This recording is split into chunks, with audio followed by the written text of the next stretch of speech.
final time this weekend, welcome into the Northwest Pennsylvania Area Health Education Center pregame the pregame show.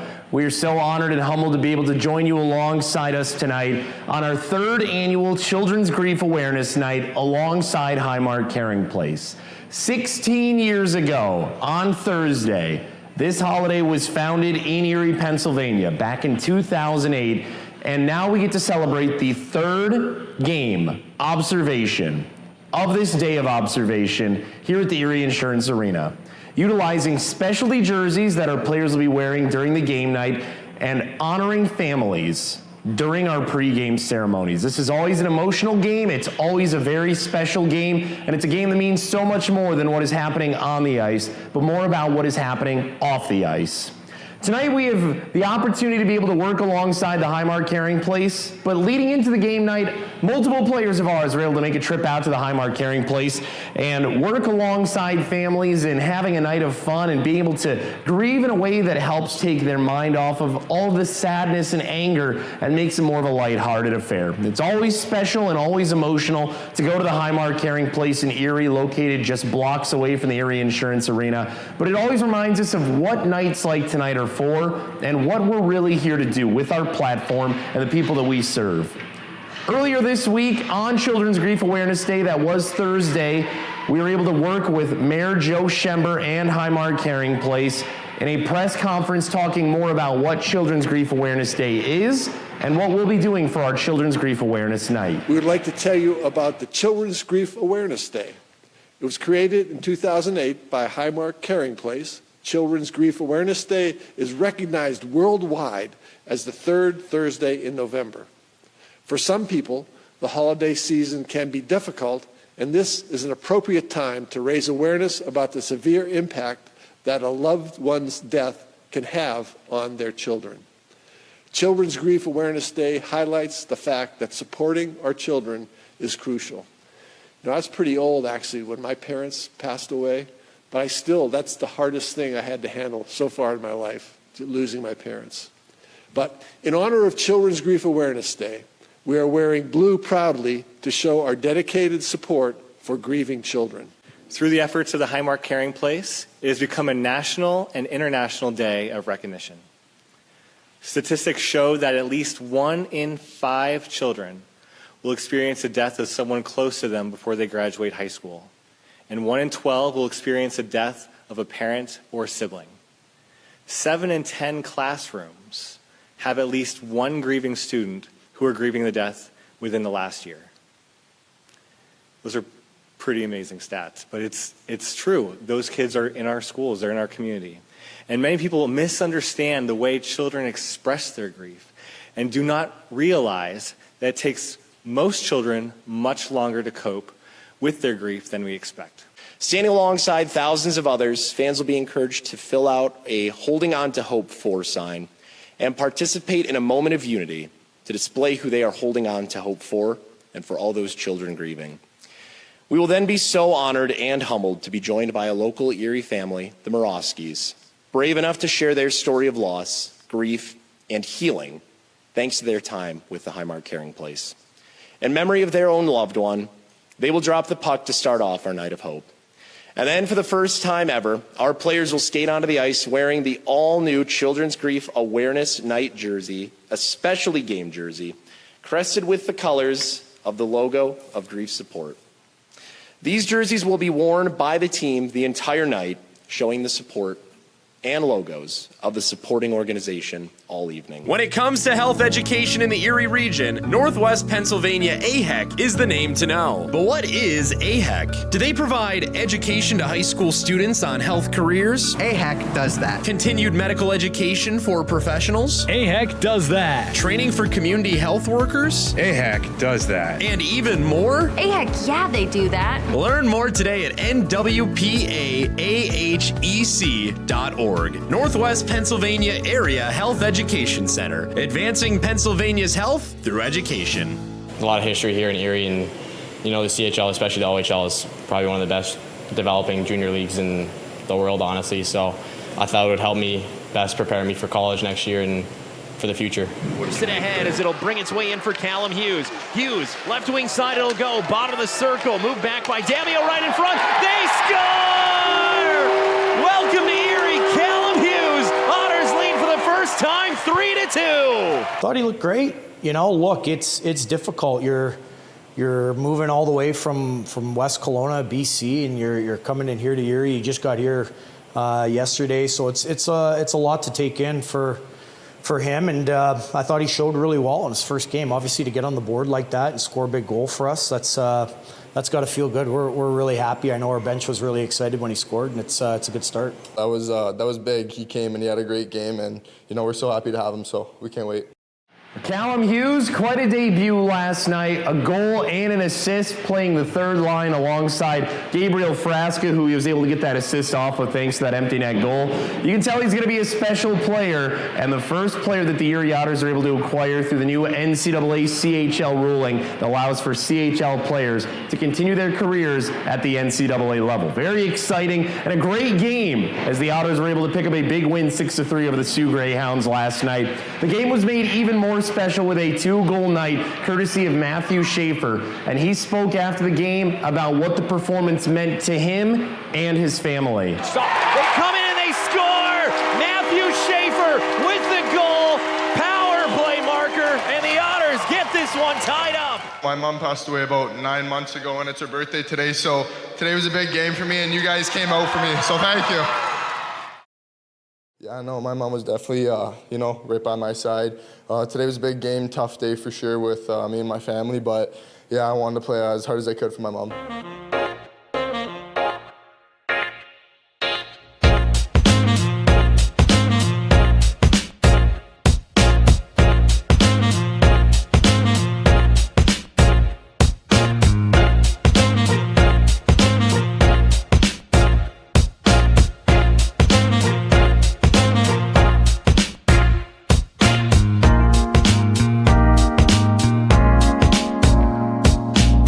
When it comes to health education in the Erie region, Northwest Pennsylvania AHEC is the name to know. But what is AHEC? Do they provide education to high school students on health careers? AHEC does that. Continued medical education for professionals? AHEC does that. Training for community health workers? AHEC does that. And even more? Heck, yeah, they do that. Learn more today at nwpaahec.org. Northwest Pennsylvania Area Health Education Center, advancing Pennsylvania's health through education. Welcome back into the NWPA AHEC pregame, the pregame show. Saturday night hockey in downtown Erie, and that means the Arena District is back open. If you didn't get the chance to patronize our partners earlier today, please make sure you head over to them later today. Always great specials on a Friday or Saturday for fans in their Otters garb, and it's always a great thing to be able to work alongside Erie businesses for this. Your next opportunity is going to be Small Business Saturday on Saturday, November 30th to take advantage of our Arena District deals. Well, I gotta say, Hallie Giebel, our digital marketing manager, has done a bang-up job in selecting our Roscoe Sports Bar and Grill player to watch recently. First star honors in back-to-back games between Sam Alfano and, of course, our player of Matthew Schaefer in last night's game. And with Malcolm Spence expected as our player to watch for tonight's game, expectations remain high for him and the Roscoe Sports Bar and Grill player to watch to continue. If you're coming out to the game tonight, please make sure you head over to the Otters Den team store to get our merch out of the game. It is our Children's Grief Awareness Night t-shirt in collaboration with Erie Apparel. Youth and adult sizes, both available while supplies last. Of course, our merch out of the game, as always, presented by our good friends at Rebich Investments. If you're coming to the game, please make sure you stay all the way through the end of the game for our post-game jersey auction of our Baby Blue Children's Grief Awareness Night jerseys. All proceeds will benefit Highmark Caring Place Erie and the free programming that they provide for families in need who are grieving here in the Erie community. And if you can't join us here tonight, please do tune into our broadcast. It is going to be a very emotional one, a very special pregame ceremony, and talking to some wonderful people from Highmark Caring Place. You won't want to miss the game, but if you have to, the Otters Broadcast Network has got you. It's going to be a lot of fun and a very emotional night in downtown Erie. We hope we'll see you here. Go Otters.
shot. He scores! Space alone in front. He scores! All ever play Malcolm Spence.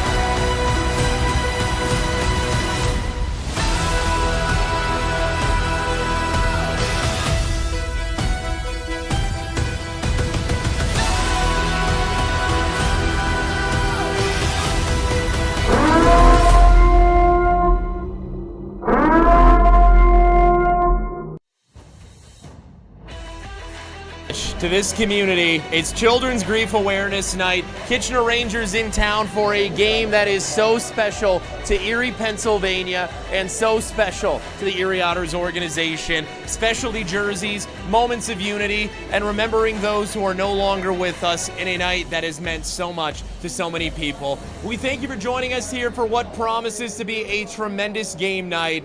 It is the Erie Otters and the Kitchener Rangers, and it is coming up now on the Otters Broadcast Network. Thank you for joining us here tonight. A great night of hockey is due up ahead as the Erie Otters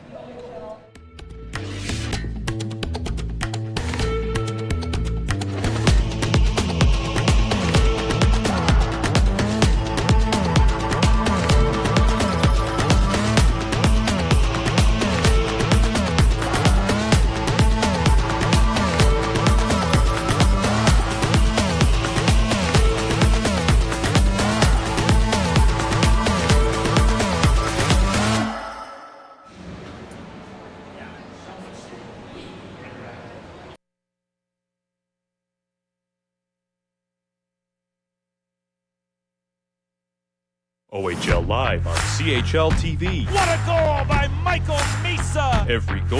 What a rip! Every save. What a save by Osner! On every device. Nothing gets better than that! Here's the rookie. Schaefer shoots and scores! In every market. Back in Seneca scores! All season long. Green Tree went through! Green Tree scores! Subscribe now at watch.chl.ca. OHL Live, the home of every OHL game.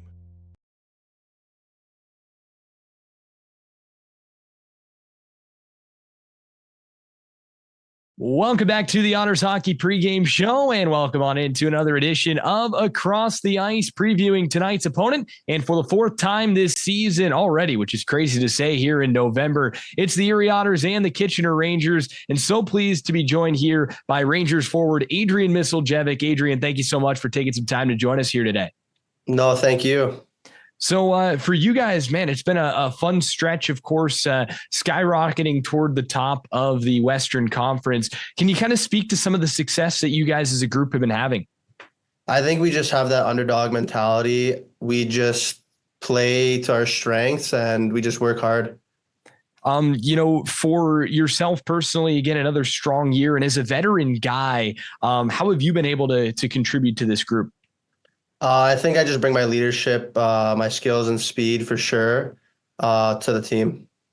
With UC Ahokas, he was our guest last time you guys visited Erie. What has your relationship been like with him as a coach? And, how has he been able to play along with this success and be a big reason for this success? Yeah, he's a great coach. He makes sure everybody's confident on the team. So they play to their full potential. He doesn't give anybody shit unless it really needs to be shown. But he just lets everybody play freely, which I think that's why our success is so good this year. Absolutely. And, that was something that him and I talked about. Goaltending has been a big reason for your guys' success, of course, as well, with Jackson Parsons in between the pipes. How have they been able to, and of course, with the youngster Jason Schabel, how have those guys been able to really help you guys out as well and, make your job a little bit easier as an offense? Yeah, definitely. They make our job definitely a lot easier, especially when we're not playing our greatest game. They definitely keep us in the game for sure. For you guys as well, a pretty young team. That's something that we talked a lot about earlier on in the season with the Rangers. Who have been some of the young guys that have stood out to you? And again, what has your relationship been like with those guys? Oh yeah, definitely. Romano's playing on my line right now. He's doing great, and this is his draft year. Lamb is also another great young player, very skilled. Reed is doing great on our defensive end as well. So they're definitely helping us win games for sure. After kind of an up and down start for you guys, what has been the key to kind of turning things around? Just sticking to what we're good with, playing with heart, and just play simple hockey. Well, Adrian, it's always fun when these two teams meet up. Always look forward to Otters Rangers matchups. What kind of goes into the preparation for a team that you see so often? I think just doing video on them, just doing scouting reports, and just being prepared before the game to know their playing style and how they play. We just got to adjust our play style against them. Awesome. Always key. And again, always look forward to it. Adrian, thank you so much for taking some time. No problem. Thank you. All right. We'll step aside, take a break. More to come from the Erie Insurance Arena. You are watching the Otters Hockey Pregame Show. Leading scorer of the Kitchener Rangers, Adrian Misseljevic, sharing his thoughts on the team. And as we welcome you into the Erie Insurance Arena, we have got a great matchup here tonight. Fourth meeting of the season. Erie Otters and the Kitchener Rangers, and a night that means more. You see the specialty version of the logo on our screen right there. Very special, as it is, of course, our third annual Children's Grief Awareness Night game. We'll have a whole lot more that we'll be talking about with that during our pregame show here tonight. But before we get into the fun of this night, let's talk more about this matchup. Erie Otters and Kitchener Rangers. It's been some entertaining battles. It's been some intriguing battles. It'll be a little different looking one here tonight with quite a few pieces out of the lineup on the side of the Rangers. Yeah, a couple of guys missing for the Rangers, of course. Matthias Stark, the big one for Kitchener. You've got a couple of injuries from last night as well. Luca Romano, a big miss for this Kitchener team. But on the Otters side of things, well, they're getting healthier, and they're probably running out what is probably to be considered their best lineup they've had all so far this season. As Martin Misiak returns to the lineup, you have, of course, Callum Hughes, who's coming off a nice 2-point night last night in his Otters debut. So you look at this matchup, I think Erie matches up a little bit better with this Kitchener Ranger team than they did last time they saw them for that home-and-home weekend in late October. So the Otters, they're flying on all cylinders. Rangers coming in losing a couple in a row after a tough loss in the CHL Game of the Week. All eyes on you. Only game on a Tuesday night, fall to the London Knights, and then a tough one last night against the Windsor Spitfires. So Rangers going to be coming in a little fired up. It's up to the Otters to try and take care of business. That was a game against London on Tuesday. Last night, it was the Windsor Spitfires, not the goaltender we expected to see in a game of its magnitude in Joey Costanzo. Instead, it was Carter Froggatt. It was 13-3 of a shot advantage in favor of the Rangers after the first period. Ended up being a 33-17 shot advantage the rest of the way, and the Windsor Spitfires steal one from the Rangers to now jump back up to the top of the OHL Western Conference standings. We'll show you that right now as the Spitfires sit number one in the Western Conference. London Knights at 2, despite their status as the top team in the CHL Top 10 Power Rankings. Rangers at 3. Otters are right on their tail, and this is a potential for a big swing game depending on how it goes. Yeah, the Otters are now 4 points behind this Kitchener Ranger team, so an opportunity to gain 2 and take 2 away from the Rangers. So you can almost look at it as a 4-point swing here for the Otters tonight. Again, it's late November, right? This is already game 4 against Kitchener. You've only got 2 more chances at them, and those will both come in January. One at the Odd early on in 2025, and the other one late on in January here at the EIA. So you're not going to have many more chances with this Ranger team, so why not take this one tonight? And this is the second meeting in the last month here at the Erie Insurance Arena. The Otters hosted the Kitchener Rangers on the last home game of October, back on October 26th, a game that the Rangers were able to come out in front of. But since then, the Erie Otters have not lost on home ice. 4-0 in the month of November and winning multi-goal games every single time with at least 40 shots every single game. Yeah, and you've got a couple of shutouts in there for Noah Erliden as well. So they've been playing well on home ice. The Otters going to look to keep that rolling here tonight with an undefeated month of November, looking to roll on. When we come back here on the Otters Broadcast Network, we'll talk a little bit more about the reason that we are wearing blue and why we are wearing these new lapel pins. All that and more coming up on the Otters Hockey Pregame Show. OHL Live on CHL TV. What a goal by Michael Mesa! Every goal. What a rip! Every save. What a save by Oscar! On every device. Nothing gets better than that! Here's the rookie. Schaefer shoots and scores! In every market. Back in Seneca scores! All season long. Green Tree went through! Green Tree scores! Subscribe now at watch.chl.ca. OHL Live, the home of every OHL game. Well, a very fun night at the Highmark Caring Place leading up to tonight's game as Matthew Schaefer, Pano Femus, Martin Mishak, and Sam Alfano played some air hockey, shared some meals, a little bit of bubble hockey too, a personal favorite of mine, and we're able to learn a little bit more about this terrific organization. It's amazing, and the work that the Highmark Caring Place does, I'm sure we'll hit on it many times throughout the night, but so special and so great for those guys to take that opportunity. And it meant a lot more to Matthew Schaefer as he shares his story here tonight on what tonight means to him. Yeah, so last year was a pretty big year. I went through a lot. I got drafted to Erie, and just the changes with, moving away from home. I was a little homesick, all that little stuff, but then I became super close with my billet family. Later in the year, my billet mom passed away, and that was only the start. So that happened, and it really hit me for sure. And then after Christmas, I came back, and then I got a call.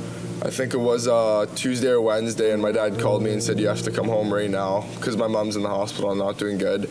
And it was sad because I had to go back and I had to see my mom, and the person who she usually is, she's usually just a laughing, happy, best person to be around. Anyone who's around there always has a smile on their face, and going to see her in the hospital was not fun at all because I knew she wasn't herself, and cancer's a very scary thing, and to see your mom go through that's definitely something you don't want to see. I got to spend a couple days with her in the hospital while she was kind of battling to stay there for us, and then she passed away. And yeah, I'm still really recovering. It's always going to be super tough. And especially my mom, I was super close. She was honestly my best friend and mom, and I never thought I could be here without her because she was such a big part of my life. I didn't know if I was really going to get much better, but my teammates just made me feel so happy, and they got my mind off it a little bit. And I'm so happy that I can just play for my mom and family now, because I came back after when my mom passed away. I was like, she's going to want me to play hockey right now and not want me to just, be sad and worry about her. She wants me to go back and play hockey for her because that's what she would want me to do. And she'd want me to go and try to be happy and just get my mind off it because I know she's always going to be here with us. And I miss her so much, but I know she's always here right by my side every step of the way. I love thinking about her. Whenever I think about her, she just makes me smile because, she was one of the biggest part in my life and journey, and I just wish she could be here every step of the way with me, but I know she's here, and not in person, but always going to be here in spirit.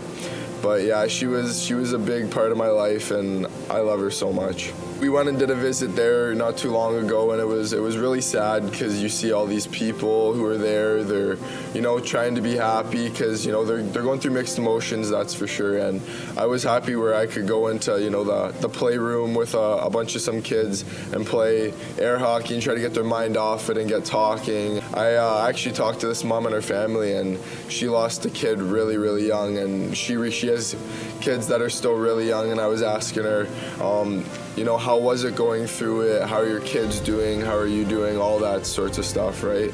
And she was very open, so I got to kind of share my story and share hers, and we could kind of, talk about the things we had to go through and how she got through it and how I got through it, kind of give each other advice and see how strong we were. That's why I'm so happy that we can do this and I can be a part of this, because a lot of people go through this and they just want to be by themselves, but I want them to know that they're not alone going through this, and I'm here if they ever need to talk or just need any little sorts of advice, because I've been through quite a bit. And if you ever need anything, just reach out. Don't be afraid. Just talk out loud, because people are here to help you along the way. It's tough, but you're going to get through it, and they're always going to be there with you no matter what happens.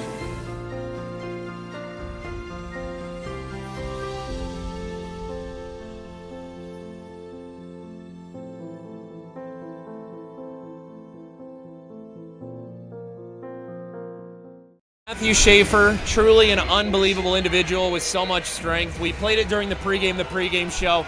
Yesterday, his late mother, Jen Schaefer's birthday. 2 goals, got first star honors. His family was in town. And just chills knowing how impactful yesterday meant to him, but even more so what today means for him to be able to share his story with all those in his community who are grieving and to be able to be the ambassador for the Otters and for Highmark Caring Place. Such a special night for Matthew Schaefer, and again, such a special player on the ice, but it amazes me what this young man has had to go through in just 16 years on this planet, and for him to battle through and still go to work and do what he does as well as he does it is just incredible. Erie Otters have a very emotional night here tonight, not just playing, of course, for their teammate, but playing for a community that is wearing blue. There are so many of the Children's Grief Awareness Night jerseys of the past few years that are out and about in the building here tonight, and the Otters for the first time will wear those jerseys as a specialty game jersey. When we come back, we'll get you ready for all the games around the league and tonight's battle.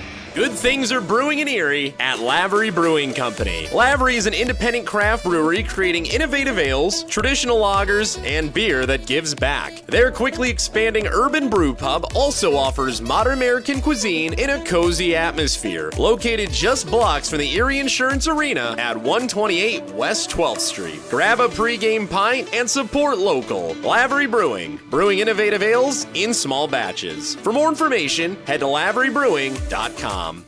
Well, another jam-packed Saturday night in the Ontario Hockey League as we have got plenty of action going on. Firstly, Kingston and Brantford will do battle. Sudbury going to the Niagara Ice Dogs.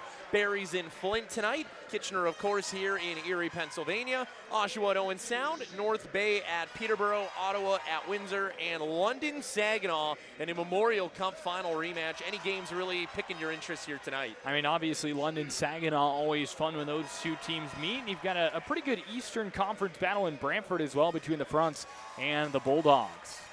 Erie Otters are hitting the ice as you get the opportunity to be able to see these special game jerseys. And it's going to be a very special night. Again, we will carry the entire pregame show alongside you. We've got a couple different junior skaters out there tonight, so that makes it fun. But please be prepared. A very emotional pregame show. We will carry the entire thing. And again, this is all in support of the 3rd annual Children's Grief Awareness Night game and the 16th annual Children's Grief Awareness Day, a holiday started here in Erie, Pennsylvania. Erie Otters and Kitchener Rangers both taking part in this very special event. And again, the Erie Otters have worked alongside Highmark Caring Place for many, many years. And every year it seems that relationship has taken a deeper understanding of what it means to be able to showcase grief in its many forms. For the last few years, especially alongside Highmark Caring Place, we have been so honored and humbled to introduce the first ever Children's Grief Awareness Night game in sports. To being able to utilize our platform for now our 3rd annual Children's Grief Awareness Night alongside Highmark Caring Place. They are truly an amazing organization. The programs at Highmark Caring Place are free to every person who walks in that door, regardless of if they're insured or not, regardless of who their insurance is through, regardless of what they've been through in life. They're non-discriminatory to a single person who walks in those doors. If you're on a journey, no matter how young or how old, no matter who you lost, no matter how you lost them, the Highmark Caring Place is there in our communities, serving people, working alongside people, and making sure that people know that it's okay to not be okay. And we are so honored tonight to be able to share a few of those stories. People on their grief journey, the people who are right next to you in this arena, and right next to you in this community, going through their own battle that you may not know. One family, the Morosky's, who are members of the Highmark Caring Place, have been so brave and so selfless as to share the story of their loss of father, husband, friend, and man, Dan Morosky. My husband Dan was a great father and a great husband. He loved video games. He loved to play with his miniatures. He loved his grandkids on top of all of that. Grief has many phases and, different parts of your day or your month or even your week changes. You can kind of feel like the grief is quieter, but then something happens, a song comes up or holidays are coming around, and, it brings, my daughter, did a great day at sports or whatever, and, you want to go home and be like, hey, this is what the kids are doing, and, there's nobody there to do that anymore.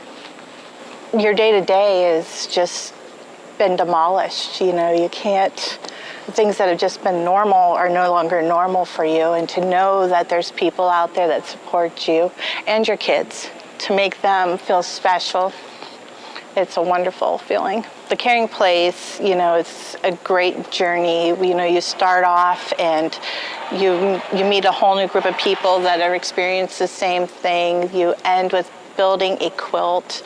The quilt square goes into the part of the building, and it's a permanent reminder that there's somebody there for you. You feel warm and loved when you come in, because everybody seems to care about what your experiences are and how you were doing, and they seem to remember everything that you've said in the past. With as many people that come in, it's amazing that they're able to do that. And to have somebody there to support you and my child, it's, you don't know how to respond to, you're dealing with your own grief, let alone their grief, and they're there to be with you. You get to meet people that have the same or similar problems as you, dealing with the same amount of grief, and it was really helpful, very inclusive. You're always doing something to help you feel better and just be more happy and just stop being really sad. When I called the first time and talked to Sandy, her first thing was, you're doing what you need to do, but we're here to support you. And we have a great place for you to go, and it has been a wonderful experience. It's these stories, these people, these are our reasons that we wear blue. We are truly humbled and honored to be able to be alongside you, to wear blue alongside you, and to tell you, we are here with you on your journey. We will stand alongside you. We will continue to do our part to make sure that every single person who walks into our building knows that they are not alone, just as they do at the Highmark Caring Place. Thank you for joining us.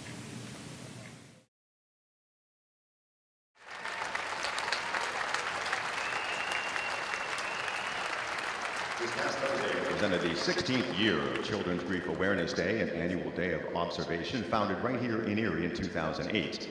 Tonight, the Otters' third annual game recognizing and honoring children's grief gets underway as we remember those loved ones who we've lost and stand in support of those who honor the memory of their lost family and friends. As we look to provide a light for those working out of the darkness of grief, we ask at this time that you turn your cell phone flashlights on to help us illuminate our arena. Thank you.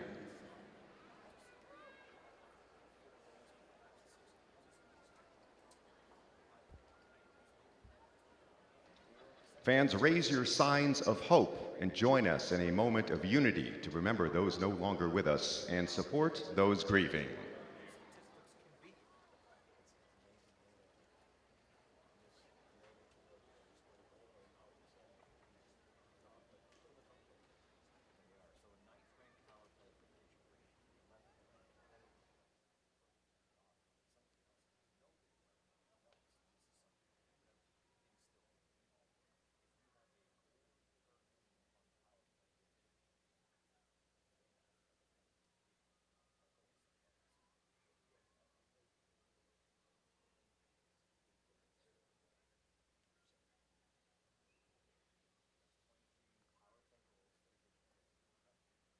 We're here for you, we stand with you, and we support you. Thank you. We ask at this time for Erie's Matthew Schaefer and Kitchener's Matthew Andonovsky to join us for a ceremonial puck drop. We can have you guys at the carpet, please. Thank you. We play tonight's game not only to recognize and raise awareness for those grieving around the world, but to honor the memory of husband, father, and friend to so many, Dan Morosky. Proudly and bravely sharing their story and honoring his memory tonight are Rayanne, Jasek, and Jada Morosky. A caring community can support a grieving individual's normal, natural process of grief and encourage healing and growth. With that support, the grieving person can grow to find hope in the midst of their grief. May the memory of all our loved ones always be filled with positivity, and may we all find comfort in the journey of grief thanks to organizations like Highmark Caring Place. Thank you to Moroskis, and thank you to all.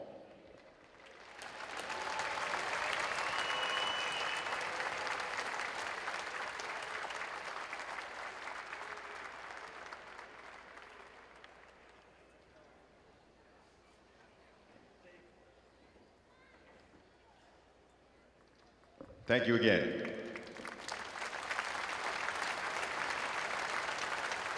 Now fans, please rise if able and remove your caps as the Fort LaBeouf Marching Band performs O Canada and the Star Spangled Banner.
It's the Erie Otters.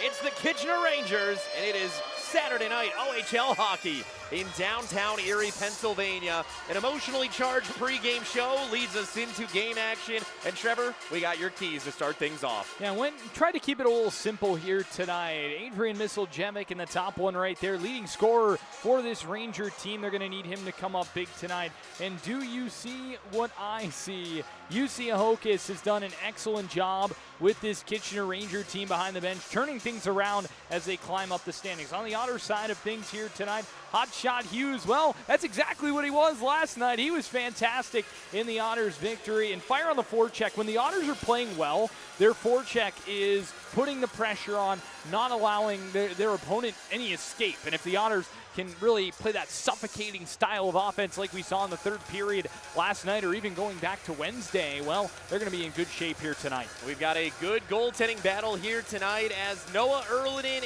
and Jackson Parsons get a chance to do battle. Jackson Parsons looking to bounce back after a very good battle from the Windsor Spitfires. Two of the best goaltenders in the OHL doing battle. We're in for a treat. Two teams line up at center ice, and we are underway in Erie, Pennsylvania. Thank you for joining us here tonight on Saturday night OHL hockey. Otters and Rangers doing battle. In through neutral ice, Alanis was looking for it. Back out to the neutral zone. Erie will move it in. From the left wing side, Alfano had it and lost it, and back it'll go. Working its way over from the right wing side, back. In through neutral ice, Schaefer will take it. Schaefer, as Parsons takes it back below the goal line. Moved in from the right wing side. That one sent back around by Reed. To the blue line and out of the zone. Alanis, 2-on-1 developing. Worked over right wing side in front. They score! Just 37 seconds into this one, the Rangers strike first blood on their first shot of the game, and it's Jack Pridham leading the charge, a recently acquired piece for the Rangers. Well, Otters turn it over, and that leads to a 2-on-1 going back the other way, and Schaefer trying to get the stick in the lane, but unable to disrupt the pass. It's a beautiful feed across. I believe it was Luke Ellenis who made the pass across, and boy, Jack Pridham, this young man, he's going to be a stud. Of course, a big reason he's here, the new rules, and really the reason he's here with the NCAA and CHL agreement allowing guys their eligibility. And Pridham coming on over here to the Kitchener Rangers, and he's been very good so far. We're going to talk about a lot about him here tonight, and he gets them off to a good start. Well, a necessity for a better start for the Erie Otters after a not as ideal start. You allow an odd man rush, and you allow a natural goal score to be able to have the ability to do such. The Otters fans still behind him early on with a deficit at foot. Henry will take this one up for Dylan Edwards. Edwards stops on a dime up against the wide wall, continue to battle forward, and they'll send this one in as it's lost to the blue line and regained back by Justin Botneau. Moved around here by Tanner Lamb. Out from the left wing side it'll go. Moved in through neutral ice. Pressure being applied by Callum Hughes. Another player picked up thanks to the new NCAA CHL ruling. Erie brings it forward, and it'll go Gabriel Frasco had the empty netter last night. Mishiak back in the lineup, and that would deflect it off of the foot of Jakub Kromiak. To the blue line, out of the zone, it's Misiljevic with it. Misiljevic sends it back below the goal line. Inside of the corner, Callum Hughes, he'll dig it out of the zone, back at the blue line, and Erie's got it back. Worked over right wing to left. Mishiak entering in. Mishiak trying to center that one, able to do so as Kromiak got in the way. Top of the left circle, Davio shot missing wide and taken back into the neutral zone by Nicholas Holomego. Erie still looking for its first shot officially in this game, trailing 1-0 with just over 2 minutes gone by. Well, with Martin Mishiak returning to the lineup, he's going to play up on a line with Frasca and Hughes. I thought Hughes unlocked the best of Gabriel Frasca last night, so going to be interesting to see how Mishiak fits in with that group. Gabriel Frasca with a goal last night, a goal as well from Callum Hughes. Martin Mishiak, well, he has been chomping at the bit to get back in. He was playing really good hockey right before he went down with an upper body injury. Yeah, and look back to the first game of the season when these two teams met back at the Odd. Mishiak had a huge night on opening night. And he made sure to let the fans of the Odd know it, as he always does when he scores a big goal. Schaefer outside the right wing circle, back below the goal line it'll go. Just over 3 minutes. Or nearly 3 minutes gone by as this one's battled for in the near corner. Cameron Reed, DDD passing. Good move back from Campbell. Top of the left circle, it'll go outside of the left wing side. Back below the goal line, taken back. Brett Hammond trying to get in the way. Bouncing, puck finding its way at the hash marks. Now back to the blue line for Andonovski.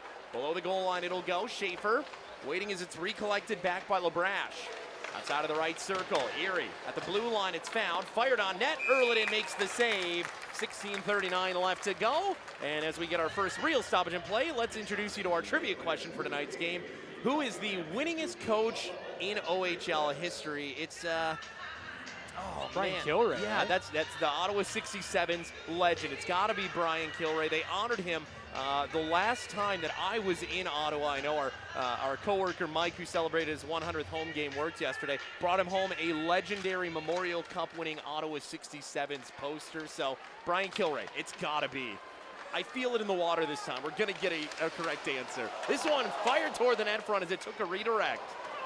2 shots to nothing in favor of the Kitchener Rangers. They have a 1-0 lead. Erie trying to change its fortune.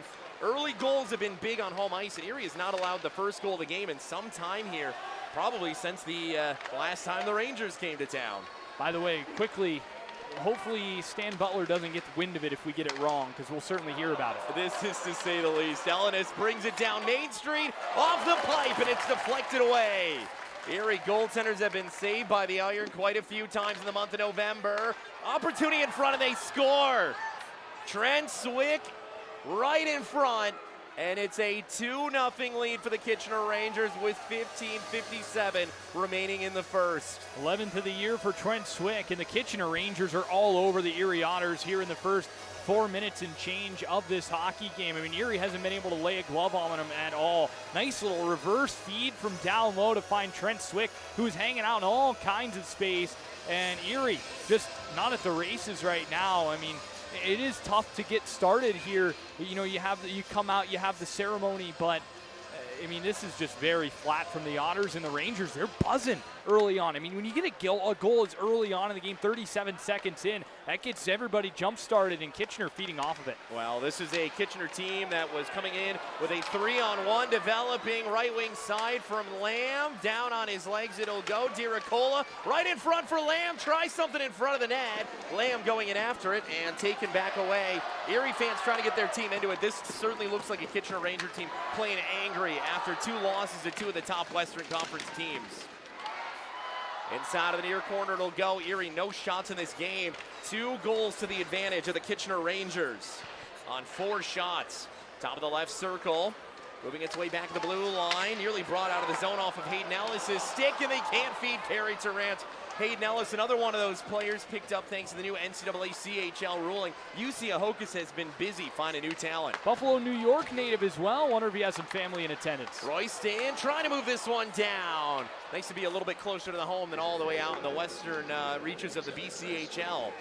Back to the blue line. This one comes in offside with 14:51 to go.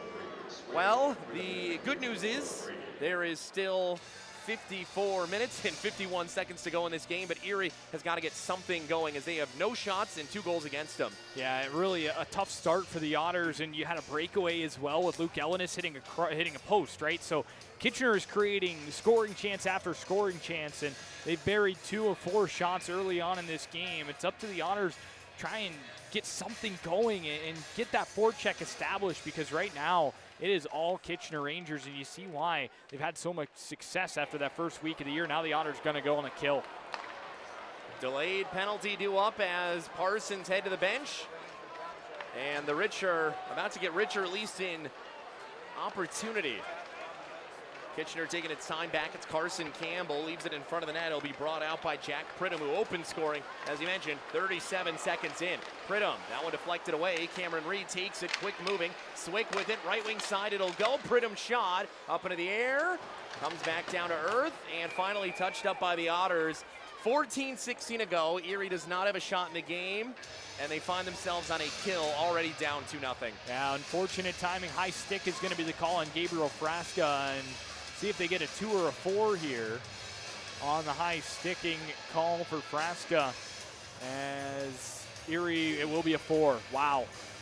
Goes from bad to worse here in the early moments. But now, Erie, here's an opportunity to respond on a penalty kill, right? You've got a slew of shorthanded goals, 7 to your name, back-to-back games with a shorthanded goal. Obviously, again, that's not the objective on the penalty kill. You got to kill this off and try and get back in the game. But maybe they can spark the offense. It's how it sparked last night. Lucas Ambrosio looking to be that spark, brings it in with Femus, and a defensive play is made. And you talked to assistant coach Ken Peroff, who runs the penalty killers and, of course, runs what would be the shorthanded goal-scoring unit. What was he saying about the success of the shorthanded team? Again, we talked about how it could be such a catalyst for the offense. And, you know, I mentioned the stat that Erie, in 5 of 7 games where they've scored a shorthanded goal, they've scored at least 5 goals, and that includes last night. So it's been really impressive to see what they've been able to do, and he's been happy with it. Shot in front, they score, power play goal. Rangers up 3-0 as Jack Pridham collects his 2nd of the night, and it is all Rangers as they are taking this one over early. This is an unbelievable passing play here from the Kitchener Rangers upon the entry. Just so smooth, everybody knowing where each other are going to be, and Jack Pridham, this young man, he's pretty good. We've only seen him here for just under 6.5 minutes, but he's a big kid. He's a really good mover, and just that little give and go play to find him entering the zone. It catches Erie outnumbered, and the Rangers able to strike, and now they've still got 2 minutes of power play time, and it's 3-0. They are looking just to get everything confirmed. We get the thumbs up from the official in the scores box. 2 minutes goes up against Gabriel Frasca now, and for the Erie Otters, you've got to dig in. Again, there's a lot of game left, but you don't have a shot. You have 3 goals against, and Kitchener looks like an absolute buzzsaw right now. Yeah, they look like the prime team of the century London Knights right now. Again, this is a highly ranked CHL top 10 team. I believe they came in number 3 into the week. A couple of tough losses, but don't forget who they were playing. Teams in the London Knights, top-ranked team, and the Windsor Spitfires, who, oh yeah, they're still a pretty good team. And these are the teams, though, that if you're the Erie Otters and you want to be up there with those teams and recognized as one of the top teams in this league, well, you've got to go out and beat some of the competition that's around you. And unfortunately, right now, Erie finds themselves in a 3-0 hole. But like you mentioned, Sean, there's a lot of time to go in this game. So there's still opportunities to try and battle back. Well, and the journey of a million miles begins with a single step. And right now, that step for the Otters is get a shot. Get something on net against Parsons, because Erie is a team that at home games in the month of November, they've averaged at least 40 shots. Trent Swick worked over, Tanner Lamb with him, back for Pridham. Pridham moving down outside the left hash, back for Reed. Reed, right wing side, shot that one blocked in front and moved away as Pridham was in the area looking for it. Trying to get loose down here is Carey Terrance, and instead it'll be moved by Reed. Messier sends it back down below the goal line. 1 minute left to go here on the Frasca double minor. First part of the minor became a power play goal for Pridham, and the second part is currently underway. Back below the goal line, this is a move by Matthew Andonovski. Andonovski, captain of this Ranger team, moving it up on the left wing side. Bodno brings it in. Justin Bodno. Messier back blue line for Andonovski. Worked over right wing side. Left wing side at the hash marks. Ellis in front. Erlin trying everything to keep it out of the net and finally collects it for the save. Great opportunity. I think it was Justin Bodno on the doorstep. Good feed from Ellis trying to find 77 in white down below the goal line right there, and it luckily for the Otters doesn't go. Erlin scrambling to keep it out of the net and does a nice job to do so. So 30 seconds to go and trying to again make that first step with a penalty kill here. Erlin has been busy early, not even 8 minutes in. 8 shots faced, 3 goals allowed. And Erie is a deeply conditioned team. Again, this has been a unique week for them. It's been a unique few weeks. They've had 3-game weeks in the outset, but Stan Butler would be the first person to tell you that that's not a reason, or acceptable reason at the very least, for the start that we've seen here from Erie. It's so uncharacteristic. Schaefer. That'll get it cleared down the length of the ice, and that should do it for the remainder of the penalty. Themis is patrolling in the area. So you get a game reset now in a sense. 5-on-5 begins. It's a 3-0 lead. You can't score a 3-point goal. They haven't invented it just yet, so you got to start chipping away. Again, it begins with that single shot. Kitchener with it back inside of the defensive end. Move by Andonovski. Andonovski. No reason to rush up the ice right now. They'll take their time below the goal line. You're forcing Erie to make a play here. Moved up left wing side. Grisolia brings this one out of the zone. At center ice, turnover force, Frasca. He'll be deflected off of the puck. Callum Hughes trying to be the catalyst for something good here. Hughes inside of the corner. Hughes. As Frasca moves it back to the blue line, bouncing puck in front. Nishak after it inside of the corner. 10:50 left to go in the first period. Lachar below the goal line. It'll go back for Nicholas Holomego. Up into the mid-slot area. Arquette. That one sent away. Erie gets it back for Callum Hughes. Hughes deflected back. Worked for Grisolia. Lost back near wall. Mid-slot, and the Otters get it. Erie will bring it out of the zone. Speed rush developing here. A 3-on-2. Worked in right wing side. Frasca in front. Parsons, great save, and Erie finally gets its first shot of the night. That is much more like it from the Erie Otters, rushing in there, and a good snap pass, and Parsons, good stop.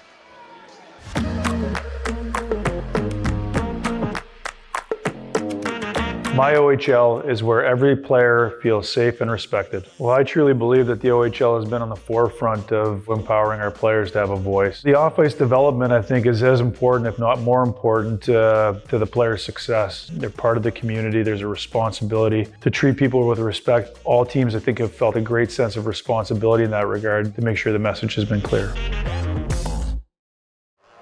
welcome you back into the Erie Insurance Arena. Well, despite the score, a lot of first-time fans I know coming out here tonight. They're still having fun. And again, Trev, we talked about it a lot. Erie's finally got a shot on the board. There's a lot of game left. And a 3-goal lead with 50-plus minutes left, that's by no means the end of the night.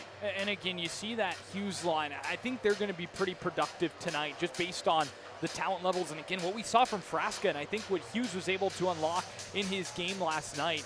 A great feed, great entry, and a great pass to find Martin Misiak. Jackson Parsons, one of the top netminders in the Ontario Hockey League. He is very, very tough to beat. Otters going to have quite the hill to climb trying to beat him. But hey, they beat Charlie Schenkel okay a couple of times last night. Yeah, they sure did. It took a while, though, and that's worth noting. They had to start getting quite a few shots off to get something going. And no reason to believe that that'll be any different here. And I know Erie fans love to get the Parsons chant going once things going favorably for the Otters. Up against the near wall. This one will find its way out of the zone. Royston moved up and in. Left wing side. Offside as we are just past the halfway mark here. Erie will draw just outside of their offensive end. Dylan Edwards just straying over the line and offside, so face-off will come outside. So again, I think Erie could really do with a power play right now. Again, it's early on, but I think that would give them a nice opportunity to reset themselves and reestablish what they want to do, and again, just possess the puck in the offensive zone for a little bit of time. So we'll see if they're able to maybe draw something, or again, just try and find a way to establish what they're trying to do in the offensive zone as the officials come over to the scorer's table here and just making sure everything's correct with the clock after the offside, and it does take 6 seconds away. So they get it down to 9:55. If you were watching on our broadcast here, we had a 9:56. We were almost completely correct. So close. So close. We're getting better, though. This will be played just outside of the offensive end for Erie. 9-1, shots in favor of the Rangers.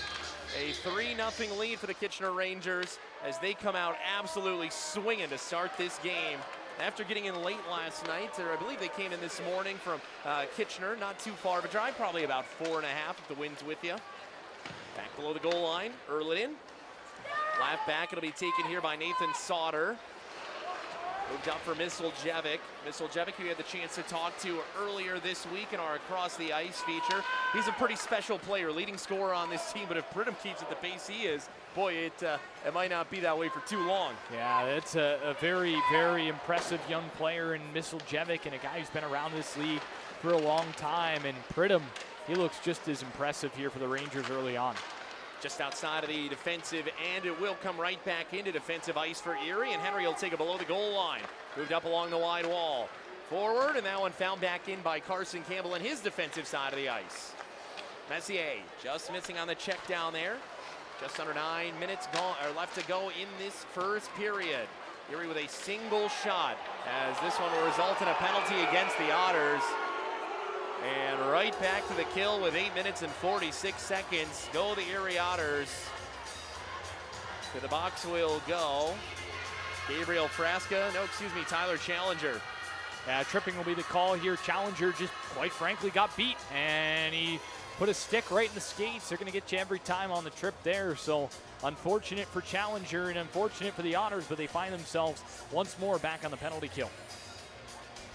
Face off, 2 up in the left circle. Back to the blue line, it'll go for Cameron Reed.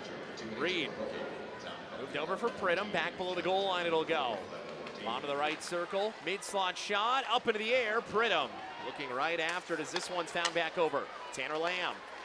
Lamb moving this one outside the hash marks. Back to the blue line, it'll go. Pridham over right wing side. Back, it'll go to the blue line. Pridham with it. Pridham. The waiting is Alfano tries a few stick checks after this one, finding its way back to the line again. Reed trying to get a piece of it here is Alfano. Alfano now taken back by Themis, gets it out of the zone, and finding its way back in through neutral ice with 8 minutes and 5 seconds remaining here in period number 1. Worked in right wing side, Reed drops it back to the blue line. Swick looking after it against the near wall. Alfano brings it out of the zone. And the Rangers up to 10 shots for just one single one on the opposing side of the Erie Otters. Outside of the right circle, this one will go. Bonneau sends it in, wide corner. Henry Swick sent down onto the ice by Henry. Outside of the right circle, back, high slot area, shot in. Erliden grabs it, lost it back, and this one is sent out of the zone with 38 seconds left to go on the challenger penalty. Back into defensive ice, it'll go for Reed. Reed leaving it back below the goal line. Moved by Chromiak, pushed forward by Andonovski. Andonovski back for Chromiak. Chromiak enters in, lost it. Saunders sent it away. Ellis moving it back for Andonovski. Andonovski at the blue line, it'll go. Works back for Andonovski. Andonovski, top of the right circle, moves this one down below the goal line. Taken back from Vermillion. Erie gets it back. They get a successful kill. And we continue on here as Hammond will take it. Hammond up and in for Challenger. Taken away by Chromiak once again. Forward, this one will go as it finds its way inside of the defensive end deep with 6 minutes and 31 seconds left to go for an icing. Erie with an offensive zone draw. Good work on the penalty kill for the Otters, but the Rangers still doing a solid job of establishing pressure on the power play and keeping the Otters pinned deep in their defensive end. But now Erie will have a chance to move things back the other direction, an offensive zone draw, and they go right back to that Frasca line. Well, for this face-off opportunity and what is a perspective shift here, you got to get shots if you're Erie. One shot through 14 minutes. It's not a recipe for success. Back in the defensive end, it'll go. Moved up, Vermillion moving it in through neutral ice. Erie's able to get this one back. Forward, it'll go for Frasca. Lost back and in for Grizzolia and co. Vermillion in. Erie chips away at that one as Davio gets to it, finding its way forward. Davio back for Frasca, and Grizzolia's got it once again as he'll clear this one deep into the corner. 14 minutes gone by here in period number one. Erie trailing 3-0 as Pridham's pair is the big difference maker in this one so far. Swick adding one as well. Inside of the right circle it'll go. Erie looking for it, found its way back. Right wing side, and Erliden able to make the save here. 5 minutes and 43 seconds left to go in period number one. And the Otters finding themselves in a rather tumultuous contest, to say the least, early on in this one. 3-0, you have a single shot. Not good enough, right? No. You got to find ways to create offense, and the Kitchener Rangers have done a very nice job in making sure that that's not the case so far in this hockey game. And, well, give Kitchener credit because they've come in here with a plan, and they've executed it perfectly. Well, our plan here today on the Otters Broadcast Network is to get our first correct trivia question today. Did we get it? Brian Kilray, we are here. We have got it. We are finally on the board. There we go. Winningest coach in OHL history, Brian Kilray, 1,194 wins. Goodness. That's impressive. That is an impressive career. And he did some great work with that Ottawa 67s organization, and they have enjoyed success because of it. He is just beloved in Ottawa. I mean, every time that they have an opportunity to honor him, they take it. I think they had 2 special jerseys to honor him earlier on this season. One for warm-ups and one for the game, both kind of throwing back to the different eras that he was there in the capital city of Canada. And I'm really excited for my first visit to TD Place in a couple of months and to kind of see some of the memorabilia and the way that they are able to honor him there in Ottawa. And that rink just continues to improve. I know they are looking at building a new sportsplex, a new hockey building to more properly fit the growing popularity not only of the Ottawa 67s but of the PWHL's Ottawa Charge. And of course they're enjoying some continued success because Dave Cameron's not doing too bad of a job there either for the 67s. Meanwhile, here in Erie, the Erie Otters looking to improve upon what has been a pretty tough first period of play. They have a single shot so far. Back into the defensive end. This one will find its way in and brought out of the zone by Grizzolia. Lachar with it. Back out into the neutral zone. He'll have to go. Erie will look forward below the goal line as Matthew Schaefer's in after it. Themis forward. Pano Themis works it in. Matthew Schaefer lost his footing, and the Otters are going to get a power play out of this one. This could be a big step forward for the Otters. Stepping right into that puck was Matthew Schaefer, draws the penalty, and Erie's power play, which has been potent this season, gets a chance. Here's an opportunity now, right? You get on the power play for the first time here tonight, and an opportunity to, at the very least, have some zone time in the offensive zone. And Jack Pridham has had quite the eventful first period as he heads over to the penalty box, and you get a look at assistant coach Wes Wolf and, of course, head coach Sam Butler. What an unbelievable job Coach Wolf has done with the Otters power play. Goals in, I believe, 20 of 21 games that they have had a power play, with the only one being the 3-1 loss on October 20th away at the London Knights. Erie will look to get something going here before the end of the first period. Misiak with it, back to the blue line, it'll go for Davio. Below the goal line, this one goes, Spence with it. Spence over for Misiak. Misiak back for Spence. Spence, this one finds its way up for Davio. Blocked in front, Carson Campbell getting in the way. Back, this one's found, Davio working near corner with it. Misiak back, Davio, right wing side for Misiak at the hash marks. Right in front, trying to jam it through with Callum Hughes, now playing on the power play in just his second OHL game.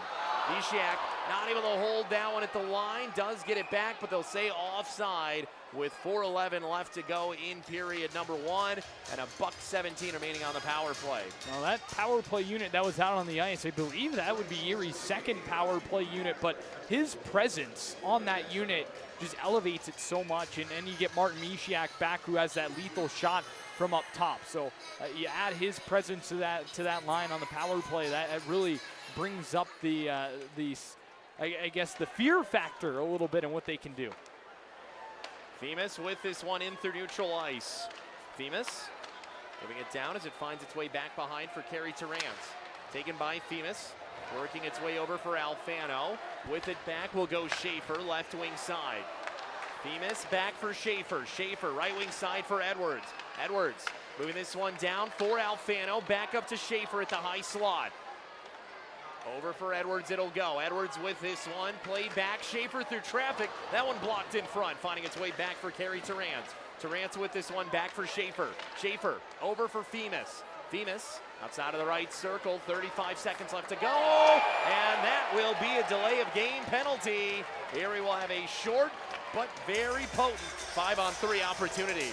All right, so now you've had a little bit of zone time. Here's your opportunity to try and score a goal. The Ranger captain and Matthew Andonovski will find his way to the penalty box. So again, here's your chance. You've got to find a way to capitalize on it if you are the Erie Otters, with just 34 seconds of 5-on-3, but this is a glorious opportunity. You get a look at the puck out of play. Just a little spin and fire. Puck was on edge, and oftentimes when you do that and the puck's on edge, well, that's going to be the result. It goes sailing right over the heads of everybody in the section 105 down there. You just need one goal to get this one back to manageable. Themis with it, right wing side. Back it'll go, bottom of the right circle. Themis slows this one down, moves it over for Schaefer. Down in front, finding its way, trying to jam it through. Alfano still losing the blue paint, and out of the zone this one will go. 13 seconds left to go on the initial penalty. Erie will look to try and get a rush going here before this first man comes out. Alfano in, Alfano down in front.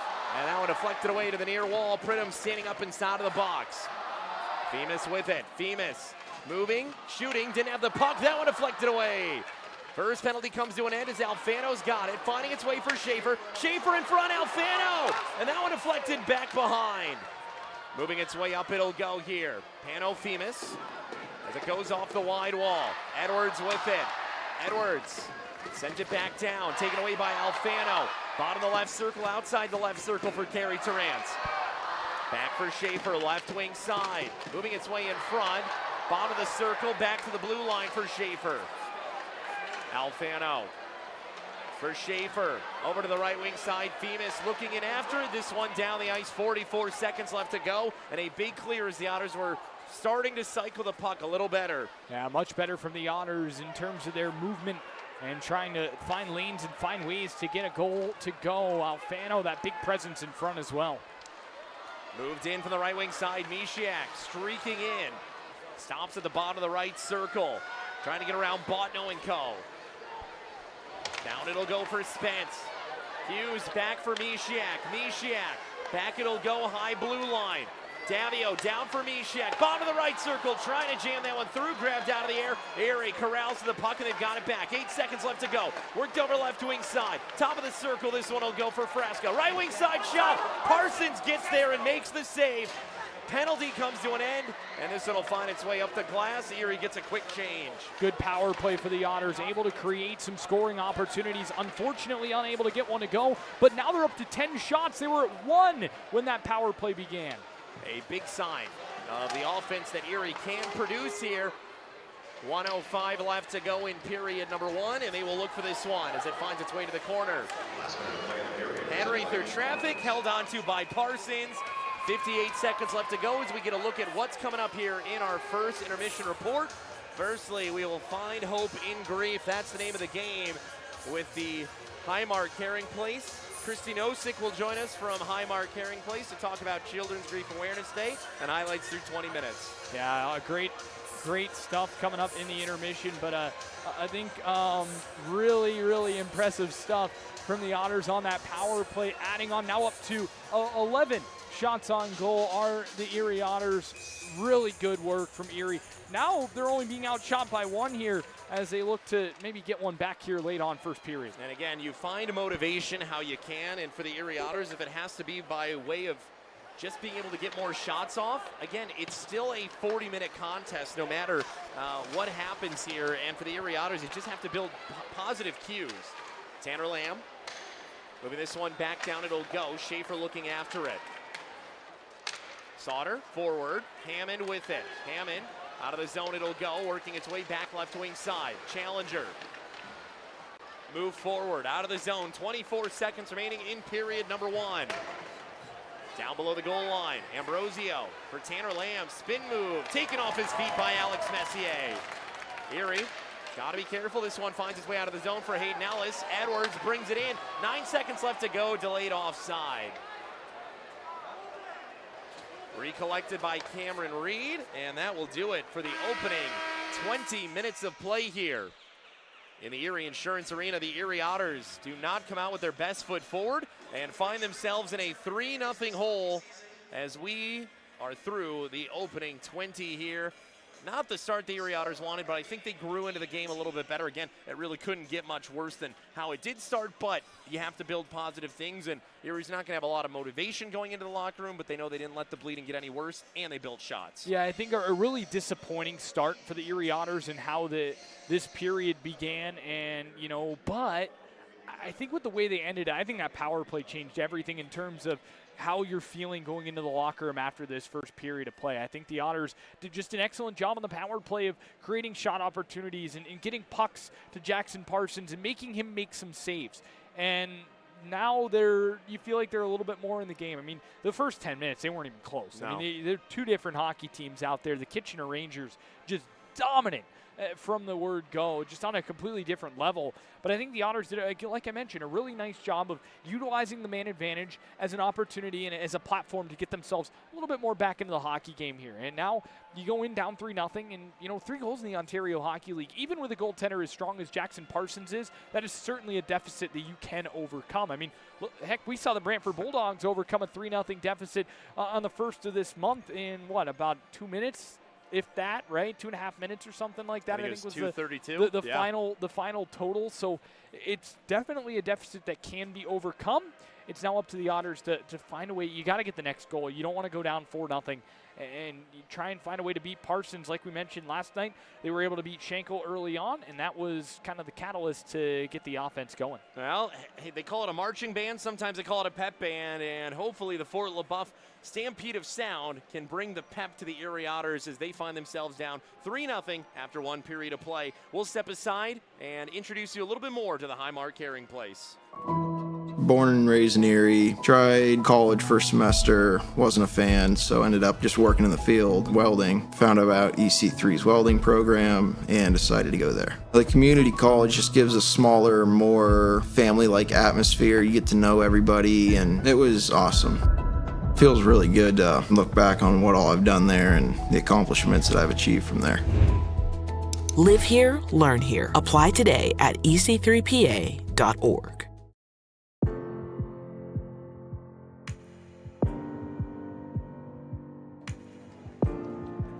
Hi, welcome back to the Caring Place. Oh, what do you got there? It's a picture of my dad. Oh, that's so nice.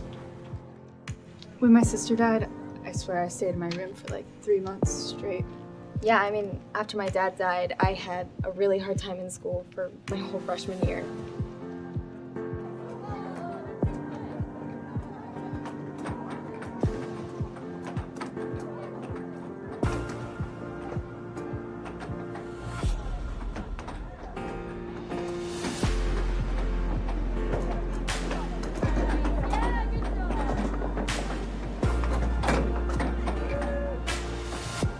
My friends say they understand, but they really don't.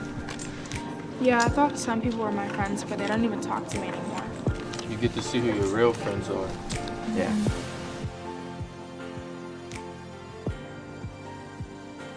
Felt like it was all my fault. I'm just so glad he has his new friends here. Because I really didn't know what to do anymore.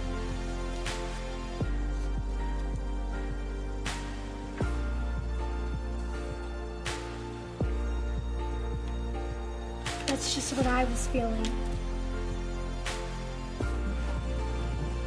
I never knew anyone else that felt that way. I'm here for you. You are here for me. We are here for each other.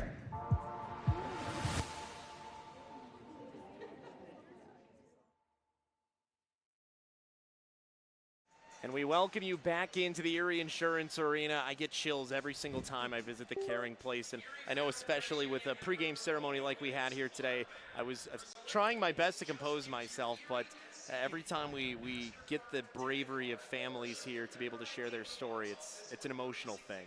Yeah, there was not a dry eye over where I was sitting. Yeah, it definitely touches a lot of people. And again, we are back here. Christy Nosek from Highmark Caring Place. Christy, our organizations have been linked in so many ways over so many years here in Erie, but the last few years, this night, Children's Grief Awareness Night, just to be able to cap off a big week with Children's Grief Awareness Day is such a huge thing. We'll talk more about how the night came to be, but I think Children's Grief Awareness Day, as it continues to grow here now in its 16th year, it started here in Erie, and I think people want to get the story and get to know how this came to be. Right, so really, it was a bunch of elementary school kids that we were at a school visiting them one day, and they said, "Why don't you recognize us? Why isn't there a special day about us?" And we were like, boy, that's brilliant, right? Like, why didn't we think about it? And so just from out of the mouths of elementary school kids who said, we want people to remember who we are and recognize our grief. And that's where it all started. And you've been with the Caring Place since 2007, right? Yes. So you've truly been there since the beginning of Children's Grief Awareness Day. I have, yes. I've watched it grow every year. How special has it been to see? Obviously, there's so many organizations, and we're talking specifically here in Erie, not to mention the other 3 branches of Highmark Caring Place in Western Pennsylvania, but Pop Luck and Andora's Bubble Tea and Children's Museum. Children's Museum, yes. And the pigs. The pigs, the pigs, of yes, course. Tree Piggies, yes. That we've had an amazing partnership. I wish I could, Shriners Hospital has been involved with us, St. Vincent Hospital. City Hall. City Hall, we just were with the mayors. I mean, so many people are embracing this because the more we keep talking about it, people are recognizing that they're affected by death. Just coming here today, when we were sitting at a table, I had people coming up and telling me their story. Every minute, people were coming up and wanting to share their loved one. Yeah, and we talk about, I think with Children's Grief Awareness Day, obviously in the name, it's children's grief, but grief affects us all. And, the stats that Connor shared when we were at City Hall with, how often people are losing loved ones and how many kids in classrooms are there and they're missing someone in their family, missing one of their friends, and how many people experience death at such a young age. It affects us all. Yes. Whether we want to admit it or not, at some point it's something that we all have to face facts with. And I know I experienced my first death in the family when I was just entering into high school, and I didn't even know how to process something with it. I didn't have a place like the Caring Place, and knowing that something like this exists for families like the Robinettes who we talked to last year, and for the Moroskeys who we got to talk to today, and even here in our own organization like Matthew Schaefer, and being able to utilize his grief to be able to heal by talking to other families at the Caring Place, it's so special to be able to recognize that an organization like this can exist and can help so many people. Yeah, and I just have to say, and we do it for free. Yeah, and that's so just think about that. We offer support to anyone who has been affected by a death for free. Yeah. They come for dinners. We do trainings. We come and partner with you, right? It doesn't cost money for what we do, and that is probably such a gift that I can offer this service to people in our community and around the state, really. And they can come for free and get the support that they need. And I think when I was talking with Connor, again, we're here with Christy Nosek of Highmark Caring Place in Erie. Highmark Caring Place with 4 different locations across central and western Pennsylvania. I think he said one of the most chilling things about a night like tonight is, we're spotlighting families that Highmark Caring Place works with, or families that have been affected by grief. But there could be so many people who are here tonight who didn't know that it was going to be Children's Grief Awareness Night, and have been going through their own grief journey, didn't even know a resource like this existed. And now, just because of happenstance of coming out to see their favorite hockey team, they get to know about an organization like this. Right, yes. And we gave out so many of our family brochures tonight because people were like, wait, what is this about? What do you do? And we were giving it to them. And people heard us promoting this night, and they specifically came. One young man came and had a picture of his dad who just died taped to the back of his jersey and said, I'm here because of tonight. And how special is that? And he made a sign and held that up tonight. And so people were coming because of the night, and people were finding out more about us. And we gave out a lot of information tonight, so it was really special. And I think what's incredibly impactful is, obviously when you go into a night like this, if you've had the jersey before, you want to wear the jersey. But when I first saw people entering into the building, it was a flood of all of the Children's Grief Awareness Night jerseys that we've seen worn before from year one in 2022 up till now. And I know the ones in the team store are going pretty quick. Just knowing that, on the shoulder patches, that Children's Grief Awareness Day on one side and Highmark Caring Place on the other side, it just continues to be a showcase of this organization. Oh yeah, it was so fun watching all those people come in with their jerseys, and they came in and they're like, wait, this is for you, and they wore their jerseys specifically for tonight, which I don't know, that just felt so special to me. It was really great seeing them come in with those jerseys tonight.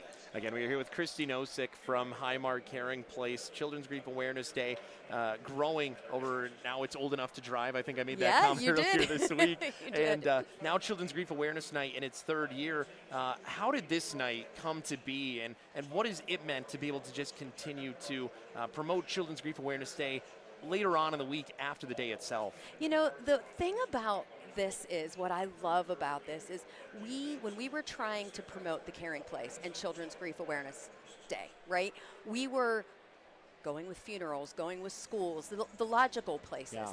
But we were like, where else are people at? Yeah. They're at the Erie Otters, right? So who would think, let's have a night of grief at the Erie Otters? And this is the 3rd year now. Like you said, we've been partnering for years with the Erie Otters, but to bring the Caring Place here, it's wild to me that we were able to reach people, and we will get phone calls now after tonight, because we do every year. We get phone calls and said, I heard about the Caring Place that night. And when you were talking earlier with that video, right, it was so silent. And people all around were listening to what you were saying about the Caring Place. And that was spectacular. Yeah. That was just so wild that at an Otters game, the silence that was there. It's not often. Right. And it was. People were around listening because they wanted to know more. And the applause that came out for when Jace came out with his mom and his sister, people were just applauding because their story meant so much to them. So it's been so great. And we're only on period 1, right? We just finished that, so it's been great. And the moment of unity with the lights, it's incredible. And I think, I think it's important for us to have this game too with Children's Grief Awareness Day because, again, grief is not just sadness. It's not just anger because there is the grief bonding and knowing that there were happy times. And I think that's what's so important about At the Caring Place, the quilt walls and the memory boxes and these ways that we can tangibly remember those that we've lost in a way that doesn't always have to be, I miss them so much, but it's, man, I wish they could be here, but I'm so thankful for the years that I had with them. Exactly. It's really about inspiring hope and letting people know that we can be together, we can grieve together, and hope can live on after that person has died. And it's about learning how to live afterwards. Absolutely. Yeah. 16 years of Children's Grief Awareness Day, founded right here in Erie by elementary school students. Year 17 and hopefully year 4 of the Children's Grief Awareness Night game. Yep. Due up on the horizon. I can't wait to see what we do next year. I can't wait. I already have ideas. I know we were already going back Yep. and forth on them. Christine Osick from Highmark Caring Place. If people want to learn more, where can they go? Yes, you can go to www.highmarkcaringplace.com. You can give us a call at 814-871-6868. We'll be right back here on the Otters Hockey Intermission Report. Take control with the all-new CHL app, the home of every team, every fan, and every moment. And now, the CHL app features thousands of live games. Simply find your game of choice, log in with your existing CHL TV account, and stream any game, anytime, anyplace, live or on demand.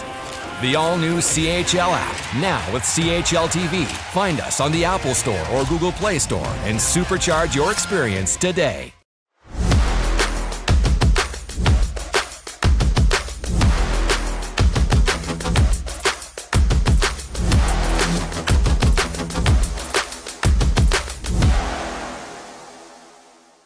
Most people don't recognize me when I'm not in uniform, but when I carry my Erie Bank card, I get treated like gold. Experience better banking with Erie Bank.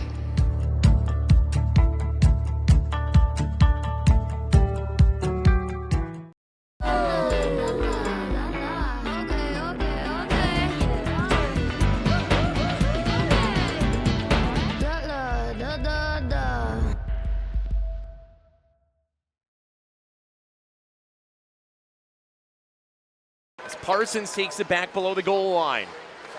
Moved in from the right wing side. That one sent back around by Reed. To the blue line and out of the zone. Ellenis 2-on-1 developing. Worked over right wing side in front. They score.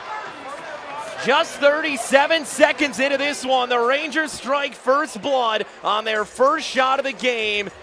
And it's Jack Pridham leading the charge. A recently acquired piece for the Rangers, to say the least. Ellenis brings it down Main Street, off the pipe, and it's deflected away. Erie goaltenders have been saved by the Iron quite a few times in the month of November. Opportunity in front, and they score. Trent Swick right in front, and it's a 2-0 lead for the Kitchener Rangers with 15:57 remaining in the first. Again, we talked about how it could be such a catalyst for the offense. And, I mentioned the stat that Erie, in 5 of 7 games where they've scored a shorthanded goal, they've scored at least 5 goals, and that includes last night. So it's been really impressive to see what they've been able to do, and he's been happy with it. Shot in front, they score. Power play goal. Rangers up 3-0 as Jack Pridham collects his second of the night. And it is all Rangers as they are taking this one over early. This is Hughes. Deflected back. Worked for Grizzolia. Lost back near wall. Mid-slot, and the Otters get it. Erie will bring it out of the zone. Speed rush developing here. 3-on-2. Worked in right wing side. Frasca in front. Parsons, great save. And Erie finally gets its first shot of the night. Well, work to be done here, certainly, for the Erie Otters as we look around the Ontario Hockey League. Brantford up 1-0 over Kingston after 1. Scoreless in Niagara after 1 with the Wolves and the Ice Dogs. Sudbury, by the way, I don't know if you saw it, they unveiled the world's largest goal light. I think that's going to be up in effect by the time that you're up there. Their water tower in Sudbury will light up red when they score. That's so cool. It's Is incredible. it right by the Big Nickel? You know what? I have never been to the Big Nickel, so I can't tell you that one. I don't care how cold it is when I go to Sudbury. I'm so going to the Big Nickel. Assistant coach Wes Wolf lived a good part of his life there in Sudbury, so I'm sure he'd be more than happy to take you there. Barry scoreless with Flint going into the second. Kitchener, you see the score there. Oshawa at Owen Sound, a 1-0 lead for the Generals up against the Carter Georgia-led Owen Sound attack. North Bay and Peterborough. Peterborough went to a shootout last night. Were not able to get it done against their rivals in Kingston. Hoping to get it done here against the North Bay Battalion. Ottawa and Windsor in a 1-1 game. And the London Knights in a 1-0 lead over the Saginaw Spirit. So some good games going on around the OHL. And the Otters want to get one of their own going here soon. Yeah, it all starts with one, right? Yes. It's a matter of finding a way to climb back into this game. And, you know, again, you can turn around a 3-0 deficit relatively easy in this league. And you look at the firepower that Erie has been able to add offensively. I think that, you know, it's a team that should have enough to dig down and dig deep. I know the second period's going to be better. It has to be, right? I think that the Otters were able to go into the locker room with a little bit of confidence after the end of that period. You had a good power play, a good kill for the Rangers to kill it off, but a lot of shots on goal. So for Erie, doing a nice job creating that. If I know anything about a Stan Butler-led team, what you saw in the first period is not going to happen the rest of this game. They are going to come out with a completely different energy and a different mindset. Yeah, that's great to see because it was, again, not their best period. And you can't play like that against a team as good as the Kitchener Rangers. So for the Otters, again, it's all about bouncing back, and hopefully they'll be able to do just that here in the second period. For the Rangers, they want to keep going more of the same. You've got Jack Pridham buzzing around the ice for the Rangers, a third-round pick of the Chicago Blackhawks. So there's a lot of Blackhawks talent in there, and also a Boston University commit as well. So him and Callum Hughes potentially, you know, teammates a little bit further down the line once they each get to their university. So a lot of fun watching him play, though. The Rangers look like they got themselves a really good one. As the two teams hit the ice, we'll take a quick break here on the Otters Broadcast Network and join you back for the start of the second. Let the Teddy Bears rain down! Before there's turkey, let there be Bears. On Wednesday, November 27th, join the Erie Otters for Bears and Beers Night, presented by Revich Investments. Get ready for the most unbelievable night of hockey, featuring the 16th annual Teddy Bear Toss and an all-night happy hour. The first 1,500 fans in the arena will be ready for Thanksgiving with their very own goalie glove oven mitt. Can't bear to wait? Get your tickets now at ottershockey.com. Two teams line up at center ice. Second period action from downtown Erie, Pennsylvania. Just about ready to get underway. Pano Femus to take the face-off. Erie looking to bring this large crowd to its feet for the first time here tonight. Slight delay as the officials make sure both nets are on. And this crowd is waiting for something to cheer about. I think you had to put the Noah Erliden water bottle in its holder. You can't just put it on top of the net anymore. Second period underway here in downtown Erie, Pennsylvania. 3-0 lead for the Kitchener Rangers, and we'll see if the Otters are able to overcome that as things get set and underway. Erie will look for this one back in through neutral ice as it jumps onto the bench of the Rangers. So first things first, obviously we know you want to get shots on goal. You got to chip away where you can, but tangibly, what is the first thing Erie has to do to set themselves in a successful path to start period two? Again, establishing what they want to do in the offensive zone. They haven't been able to do that barring when they've been a man up. So for Erie, just play with a little bit more energy and just be hard on pucks and corners and win some of the battles that this team is expecting to win.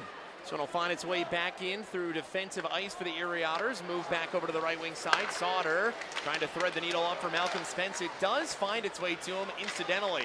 Top of the right circle. Wrong hand down for Pano Femus. Bounces over. Spence in front. Great skate by Reed to get that one put up in the air.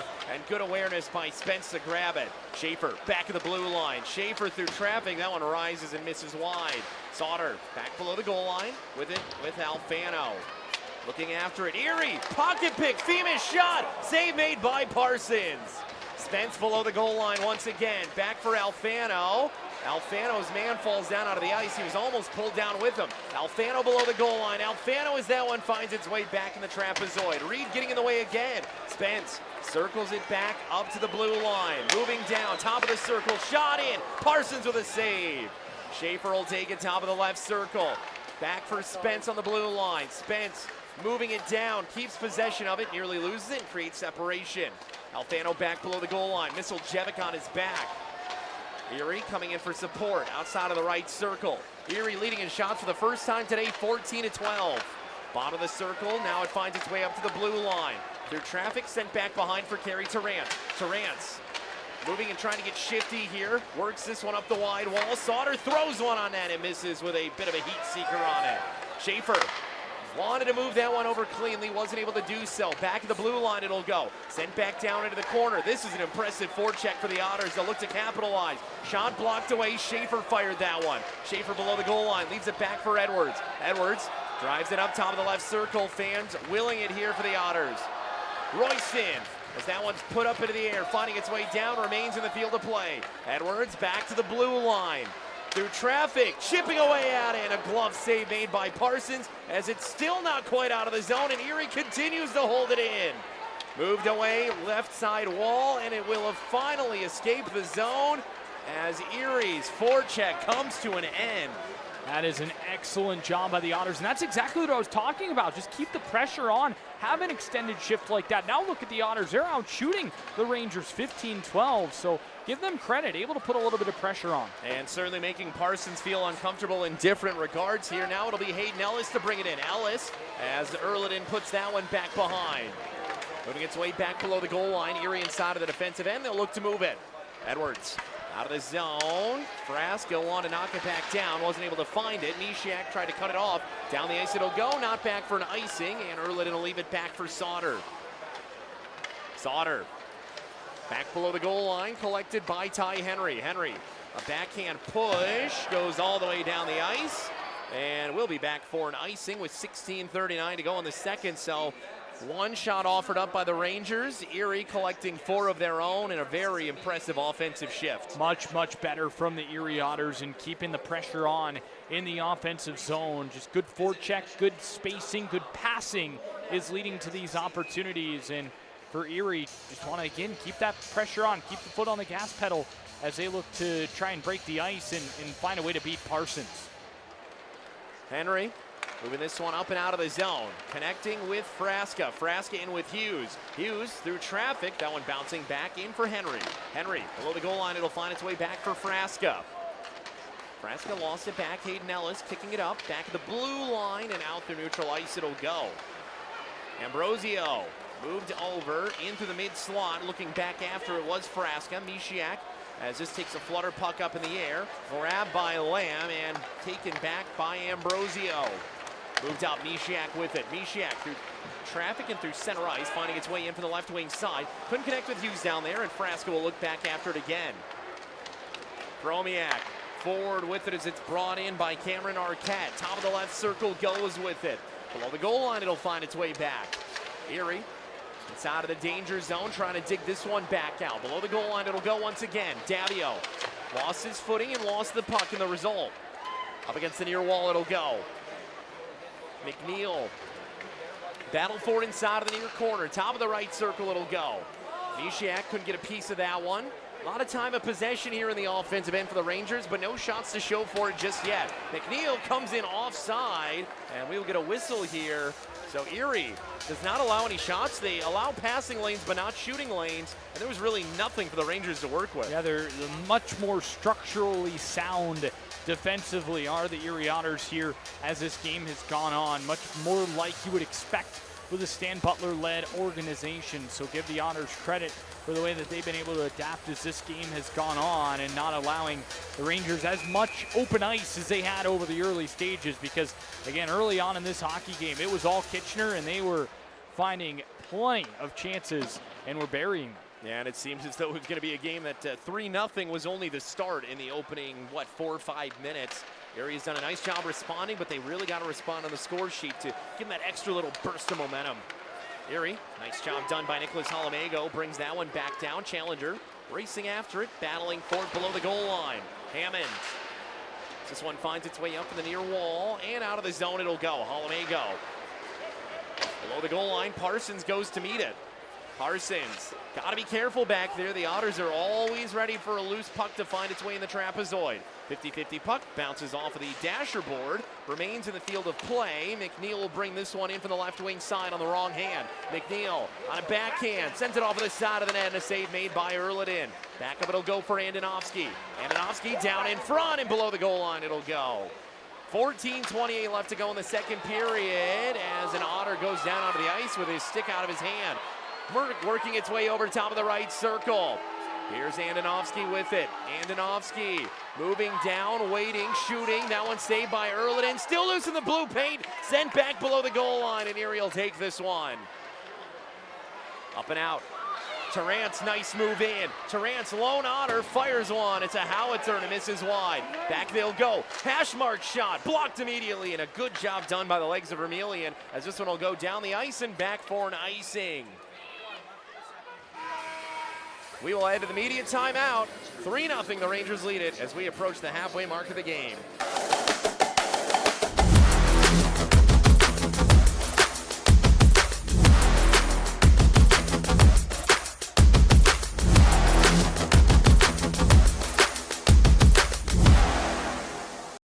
Well, certainly a better period to start things off here for the Erie Otters, but as they get back to the bench, they have a opportunity to try and take advantage of the momentum that they've gained from the offense that they've shown early on. Yeah, much better from the Otters, but again, you got to find a way to, like you mentioned a few moments ago, respond on the score sheet. All the shots on goal are great, and the possession is great.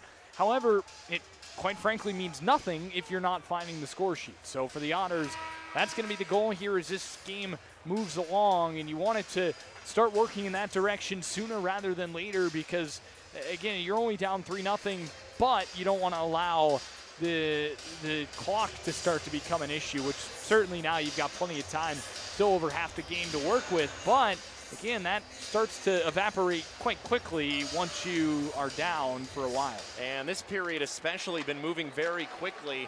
These long offensive stretches, great for continuing momentum, but again, when the time becomes a factor, that's where you don't want to be fighting two teams on two fronts. Below the goal line it'll go. Parsons comes out of his net to meet it once again. Up against the near wall it'll go. McNeil to the blue line it'll go. Femus lost it back, worked in. Grisolia had it. And taken away by Pano Femus back inside of his defensive end. Schaefer forward, 2-on-3 for the Otters moving in. Spence with it. Spence shot deflected away by Parsons. Spence below the goal line, not able to connect down there with Pano Femus, and Alfano will go in after it. Alfano, the blue line, in through neutral ice. Ty Henry takes this one. Henry, all tangled up with his man. Both players fall down, no call is made, and it's the right call. This one finding its way back below the goal line of Jackson Parsons. Out inside of the wide corner, defensive end for the Rangers. Erie trying to find this puck, not able to do so, and a 4-on-1 developing in. Pridham over left wing side shot. Pridham, it's loose in front for him. Another one off the side of the net. Moving its way back at the hash marks, and nothing doing as the Otters will get this one back. All the way up to Carey Terrance, alone in front, Terrance, and Parsons with a great save. Below the goal line, Erie will look for this one once again. Puck jumping up in the air, finding its way into the trapezoid. Erie applying the pressure. They lead in shots 17-16 here. Out of the zone it'll go, taken by the Rangers. Henry back in the defensive end. Henry over to go for Ambrosio, working its way in onside for Royston. Royston meeting his man. This one finding its way back for Pridham. Edwards to the blue line for Holomego. Holomego through traffic. That one got stick hit somewhere on its way to the net front. Terrance waiting, moves it over top of the right side. Royston immediately blocked out of the zone and does a nice job cutting off the man as he was trying to rush forward. That was Hayden Ellis. Entering in, Terrance waits for reinforcements. Down it'll go. Frasca toward the net front. Once again, Cameron Reed getting in the way. What a terrific job the Rangers have done at blocking passing lanes in critical moments. Erie will take it. Hughes with it. Frasca looking near wall. Frasca. Hughes down for it now. Up against the blue line. Holomego after it. Inside of the defensive end. This one will go with 11-11 left to go in the second period. Out of the zone. 2-on-1 developing in. Hughes with it, running out of real estate and taken back by the Rangers. Schaefer inside of Erie's defensive end, moves it in front of his own net. Schaefer walks around one man, brings it in, top of the right circle, left wing side for Hughes. Missing that one high and back to the blue line. It'll go for Sauter. Below the goal line, Hughes meeting it at the left wall. Frasca. Bouncing puck moves its way into the circles. And out of the zone, it came from Botno. Schaefer puts it up in the air. Back in the defensive end, Tanner Lamb with it. Schaefer up against the near wall, digging it out. Messier sent it the rest of the way down. Diricolo. As Hammond will take this one, and it's moved back aside by Max Diricolo. Entering in through neutral ice. Chipped away by a wayward Kitchener stick. Erie's got it. Ty Henry with it. Henry one out on the stick, leaves it back. Misconnection down with Lucas Ambrosio. Ambrosio over Henry. Erie's just got to move this one forward. They keep passing it backwards, and it's creating opportunities for the Rangers to turn it over. Look at this move from Tyler Challenger. Moves it through the neutral zone, up against the near wall, and back below the goal line it'll go as Parsons takes it. Hammond after this one inside of the wide corner. Hammond and Messier digging in after this one, just past the halfway mark of the contest. At the blue line, Henry sent below the goal line. McNeil with it. Works up left wing side. Ambrosio trying to get in the way. This one will find its way out of the zone. Collected by Henry. Henry forward with Spence. Parsons back for McNeil. Down into neutral ice. Arquette moved in with Grizzoli out right in front. It's taken away by Malcolm Spence. Down the ice and a misconnection as Erie will try and collect it. Loose in front. Parsons has to make a save on it. 8 minutes 59 to go in the second period, and a draw on the offensive end for Erie. Well, nearly a 4 or 5 minute stretch without a whistle, so exciting stuff as play going back and forth every which way. You had a breakaway for Terrance that was very well saved by Parsons. A couple of opportunities going back the other way for the Rangers on a 4-on-1 with Ty Henry unable to get up after losing an edge. And boy, pretty exciting stuff. And seeing again Erie trying to sustain a little bit of pressure. I think if the game opens up, it could benefit them a little bit. Long stretch, but not a lot of shots offered up. Plenty of time in the offensive end. And it's been those shooting lanes that have been at a premium more than anything tonight. Erie looking for a redirect as this one finds its way north. Holomego holds it in, moving it down at the hash marks, gives this one back. Themis, and misconnection, not sure what they were going for right there, so they have to go back in the defensive end. Not the best setup from the Otters as they're trying to just, again, find ways to create sustained pressure, but that puck's got to go goalward. Holomego worked in, Davio, nice move, Davio in front! Finds its way up and out of play. Alexi Davio, don't let his position of a defenseman fool you. He's got some offensive chops. He's happy to always jump in the rush when possible and when he can add on here with a little bit of offense. Great pass to find him. Holomego head up and snaps it ahead for Davio. Well received, driving in, but you gotta find a way to hit the net. Unfortunately, that's not the case. Offensive zone draw, though, due up. And maybe he did hit the net because the draw wouldn't be in the O zone if he didn't get a piece of Parsons. So offensive zone draw, due up. Is goalward a word? I've been curious since you said it. I love the phrase. I would think so, right? Toward the goal, right? I don't know. Forward, backward, goalward. There you go, right? Yeah. If not, just created a new one. I like it. Back in mid-slot, Schaefer. Back inside of the wide corner, this one will go. It's like they say, forecheck, backcheck, paycheck. Same way, forward, backward, goalward. Bottom of the right circle, that one hits off of the skate and out of the zone it'll go as it's collected back in by Carey Terrance. Moved up near wall. Back below the goal line, this one will be back for an icing with a loose piece of lumber inside of the defensive end. 18 to 16 shots in this period. And again, it was a flurry of shots early on in the period, but it is certainly negated to continue despite the offensive opportunities from either side. And that creates advantage Kitchener because they're the team with a 3-0 lead right now. And I think, this period has been much more even than the first period was, but that works out okay for the Kitchener Rangers because they're hanging on to a nice, comfortable advantage. More time that comes off the clock for Kitchener, the better position they find themselves in. Campbell, as that one goes right into the glove of Noah Erliden, collecting his 14th save of the night with 7:47 left to go. Good glove from Noah Erliden, and wanted to go back moments ago as well. Matthew Schaefer buzzing around the ice. How about the chance he created during that lengthy stretch with Callum Hughes flying in? Just an unbelievable work rate play by Schaefer, dancing around a couple of Rangers, and then just picks his head up and finds the pass. I mean, that's just an elite play. One of those patented rushes up ice for Schaefer. He's so fun to watch, and and seeing him just, again, turn defense to offense so quickly. I think Ken Parrell put it best last night where it's we're used to it at this point, but every single night he does something that just wows you, that really impresses you. And right there, it looked like an NHL defenseman, the way he was moving it. He turned on that afterburner and went up the ice. Pridham, who's looked impressive here tonight, as this one sent back below the goal line. Henry. Pridham, you could argue, has been the best player on the ice in this game, barring the 2 goals he's had. I don't know about arguing. I think you're spot on. I mean, he's been terrific tonight for the Kitchener Rangers. A big kid. He's a really good skater. Excellent shot. And, boy, the Chicago Blackhawks and BU, they've got themselves a pretty good one. Moving its way in, left wing side, top of the left circle. Wayward pass finds its way below the goal line. Otters will send it to the line, and it will escape the zone. Under 7 minutes left to go here in period number 2. Terrance through traffic. Back in through the neutral zone. Whipped at and sent below the goal line. Parsons leaves it back as it'll be taken by Jakub Kromiak. Tanner Lamb moved in the left wing side. Below the goal line it'll go. Davio after this one. Sends his man down out of the ice. Frasca will take it. Frasca forward and in. Hughes had it and lost it back. Kromiak with it. Schaefer up against the wall.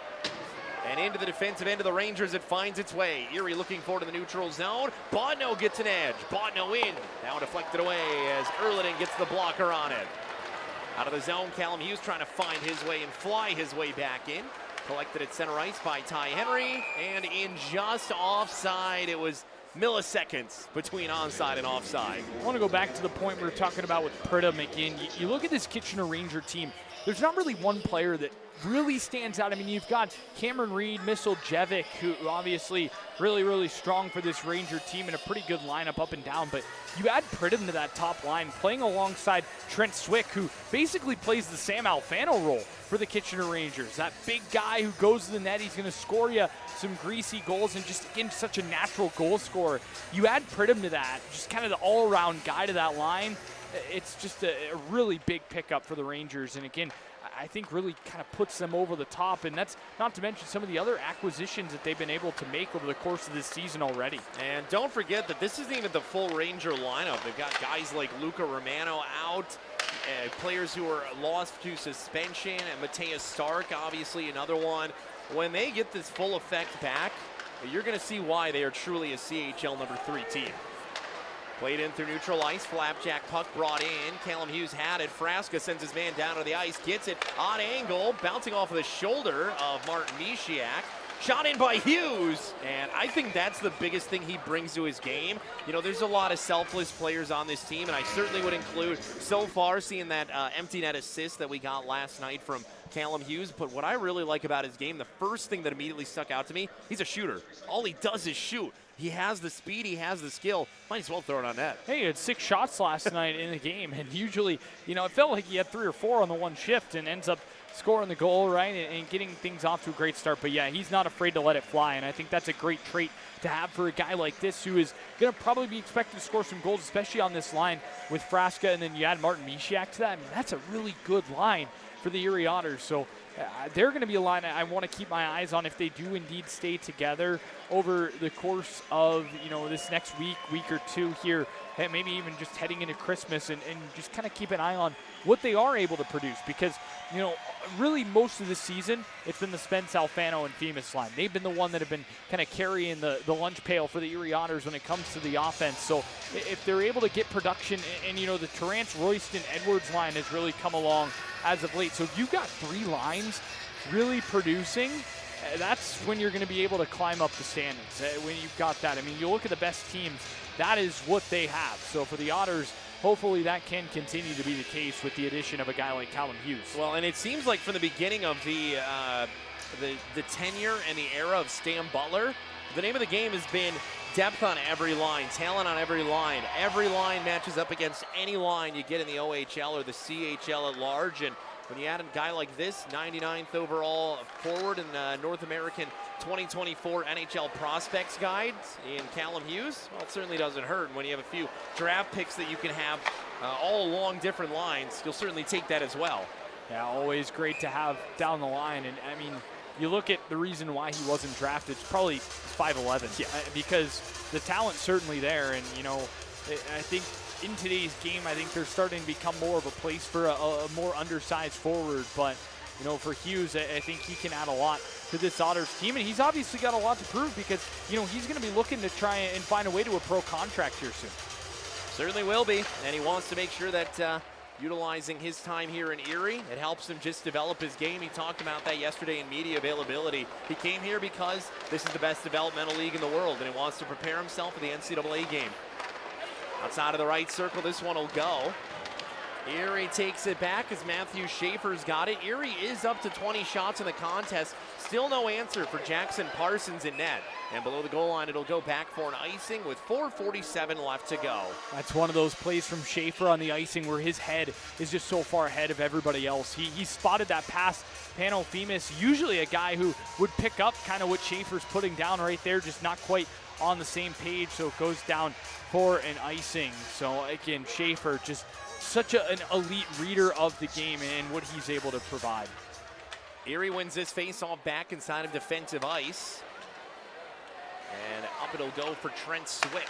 Femus up for Alfano. Swick and Alfano out on the line at the same time. Players that you had comps for each other earlier on in this period. Out of the zone it'll go up against the near wall. Erie brings it to Alfano, over for Femus, onside play. And a misconnection right there as Sauter just whips it toward the net. Alfano finds it for a moment and can't give that one to Pano Femus cleanly. Pridham worked in, left wing side, waiting is Swick in front. Opportunity, and Erliden makes the save with 4:09 remaining in the second period. That is shot number 19 for the Rangers tonight. Excellent back-checking play from Malcolm Spence because Nathan Sauter comes over to the wall to make the hit on Pridham. So you see right there, Malcolm Spence getting in the lane, breaking up the pass, and the shot attempt from Swick nowhere near what it would have been if not for Spence's effort there. So you love to see that from an alternate captain, all-effort type player in Malcolm Spence. That's just a really nice job getting back and disrupting what could have been a really, really impressive scoring opportunity. And Malcolm Spence has never been accused of not being a hard worker. He's just a grinder. That's what he does. And, you know, I think that term sometimes gets a negative connotation to the sport of hockey, but for all the skill he has, he's one of those guys who's not afraid to muck into the corner if he needs to. And I think that's a big reason why he's going to go on to quite a bit of success at the pro level come June and beyond.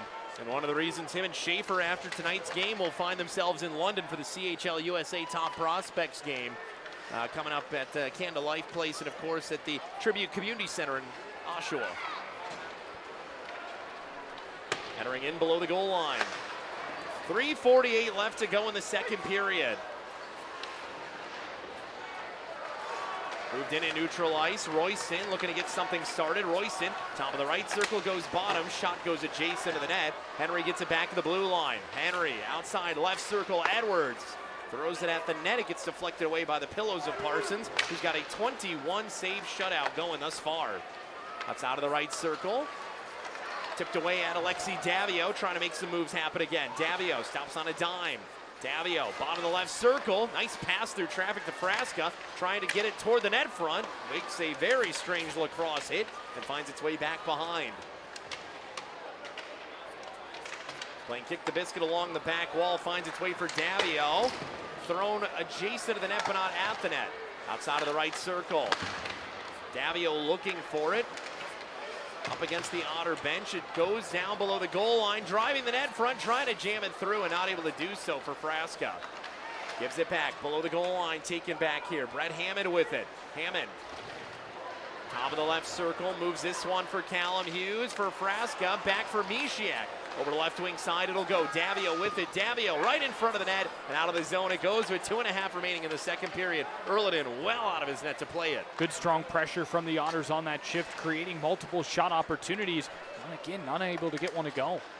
Entrance in for Erie. Hughes has got it. Hughes just keeps it going deeper into the zone. Move below the goal line, only Otters in the area. Mishiak throws it toward the net front. Callum Hughes was the closest man, but was not certainly the person who was most able to get possession. Below the goal line, it'll go back for an icing. 2:02 to go in period number 2. And as we look ahead to what's coming up during our intermission report, we'll have Kristen Huber on Highmark Caring Place Volunteers. Look at highlights through 40 minutes of play. And then get ready for turkey time in Erie, Pennsylvania. Big week 2 up ahead. Certainly so. Big week 2 up ahead. You've got a couple more Western Conference opponents coming to town this week. A divisional foe in the Owen Sound Attack. And then, of course, the first visit of the Flint Firebirds. So looking forward to what should be a fun week ahead. And I'm really looking forward to family game night and all the shenanigans that are going to go alongside that. And plus, you know, the teddy bear toss, my favorite promotion of the year. Can't wait for that Wednesday. Yeah, and we've got some good content cooked up for both of those games that we're really excited to show you as this one's battled for below the goal line. Bottom of the left circle, it'll go back for Mishiak. Hughes looking for it. Under 2 minutes left to go here in period number 2. Erie's played a good period, but not good enough on the score sheet. Back in the defensive end, it'll be played forward by Max Giricolo. Entrance in. Henry's got it. And back below the goal line, Schaefer, one hand on the stick, passes it back for Henry. Henry up, Challenger with it. Challenger moves it for Messier. Puck taken away by the defense of the Kitchener Rangers, and they'll move it north. Tanner Lamb. Messier. And brought in by Ty Challenger. Challenger, top of the left circle, throws it over the top of the net. Messier will go after it now, outside of the right circle, put it no man's land, and racing after it goes Brett Hammond. Into the neutral zone, Tanner Lamb with it. Challenger, back into the defensive end, it'll go, and Sauter's on cleanup duty. 46 seconds left to go in the first period. Moved up left wing side, Davio chips it further into the defensive end. Below the goal line it'll go, Campbell looking after it. A little check down there from Sam Alfano. Arquette takes it away. Moved up right wing side. Sauter, back in it'll go for Spence in the neutral zone. Themis, entrance in. Here's Alexi Davio moving forward. Alfano's got it, offside they'll say. With 20.2 left to go, the Erie Otters will take a little bit more momentum knowing they didn't give up any more goals, but you hate to see that this game could very well end up that first 5-minute stretch where you just kind of come out a little sleepy could very much be the difference in this game. It really could be. You know, the Otters came out the first 5 minutes of this period and they're firing on all cylinders and unable to score. You look at the 5-on-3 power play, it was only 34 seconds, but still, you had plenty of time then on a 5-on-4, unable to convert there. So some missed opportunities tonight, but Parsons has been really strong in between the pipes for the Rangers. Got to give him credit for the way he's been able to play. He certainly has been, and disappointed with the result last night for the Rangers side. He's playing like a goaltender who's wanted to take his team to victory. So far, he's doing it. A 23-save shutout as we are through the opening 40 minutes of this contest, and the Erie Otters look ahead now to what is due up ahead, which is having to close this game out in a positive way. Again, they are a team that's played really good on home ice. They have collected at least 40 shots in every single game this season, or every single game this month on home ice. They're 23, so they're moving in the right direction, but a 17-shot third period would be big time your biggest shooting period of this game. Yeah, and I think that's exactly what the doctor's going to order, right? Because you got to find ways to continue to pepper Parsons here and hopefully sneak one behind, because it feels like it could be one of those type of games where you get one and that opens up the floodgates. So we'll see if the Otters are able to do that and find a way back into this game. Again, you're only down 3. You can turn that around. You still have plenty of time. The clock is not the enemy quite yet. However, we're starting to get toward the territory where you probably want to get a goal in the first 5 minutes of the third period, kind of set the tone for the frame and to try and just, again, unlock Parsons and hope that can maybe be the catalyst to a bit more of an offensive-minded third period, because so far tonight hasn't really been the case for the Otters. Been a slow night offensively. Parsons, again, has been a big reason for that success, and the Rangers have just played a pretty strong hockey game all around. They haven't really allowed Erie many grade A scoring opportunities tonight, barring that breakaway Kerry Tarrant's had where Parsons just read them all the way.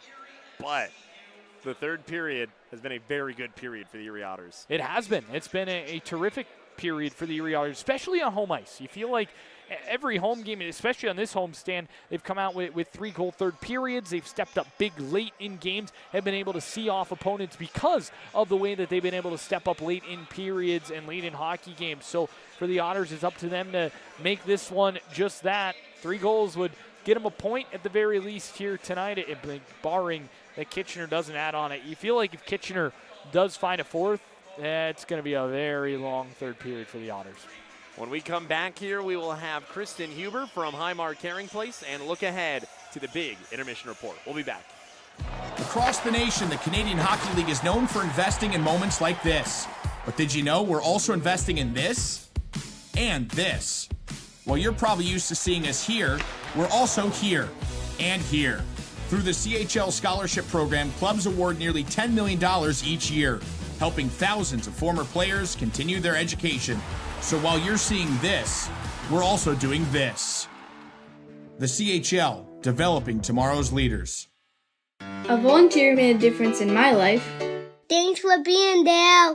When I needed support, you were there. The Highmark Caring Place offers free grief support to children, teens, and families. We are currently seeking caring volunteers who are available evenings during the week. If you are 21 or older and are ready to make a difference in the life of a child, learn more about the Highmark Caring Place or contact us at highmarkcaringplace.com. Let the teddy bears rain down! Before there's turkey, let there be bears. On Wednesday, November 27th, join the Erie Otters for Bears and Beers Night, presented by Rebich Investments. Get ready for the most unbelievable night of hockey, featuring the 16th annual Teddy Bear Toss and an all-night happy hour. The first 1,500 fans in the arena will be ready for Thanksgiving with their very own goalie glove oven mitt. Can't bear to wait? Get your tickets now at ottershockey.com. And we welcome you back in to the Erie Otters Intermission Report. Kristen Huber of Highmark Caring Place. It is so good. Once again, it feels like it's been a 3-year tradition at this point to be joined by you. Yes. And I'm always so excited to talk to you because we get to talk about one of my favorite topics, volunteerism. Yes. And the volunteers at Highmark Caring Place they're the lifeblood of the entire organization. Absolutely. So volunteers are the ones who really lead so much of the programming. What sort of things can volunteers at the Highmark Caring Place expect to be a part of? Our biggest need is with our families, right? We never want to have to turn a family away because we don't have enough volunteers. And what our volunteers do is help kids and help adults talk about their feelings, talk about their memories, talk about how their life has changed since their person has died, right? We do an extensive training program to help them know how to do that. People get very nervous about working at a grieving center because I think it's going to be too sad and it's too emotional. I'm not going to be able to do that work. 100% of the time, 100%, not 99, 100% of the time, when people experience the volunteer experience with the family, that wasn't so bad. Yeah. I didn't realize it was like this. And I want to share an anecdote from last time that we were there. I talked with a man who, he had been a volunteer for many years, and I said, what kind of drew you? Because, the assumption is, of course, that you want to be a part of the Caring Place because they helped you. He said, we have a beautiful family. We've been so blessed, and, we're empty nesters now. We want to find something that's our new passion, something that we can give back. We've been volunteering here for 8 years, I believe it was, and they say it's the most rewarding thing they've ever done in their lives. Of all the things that they've done, being able to be part of the good work that's done at the Caring Place is where they find their joy in their life. And I don't feel like that's a unique experience with your volunteers. I hear time and time again, we ask volunteers to speak to new volunteers so they can lessen the anxiety, right?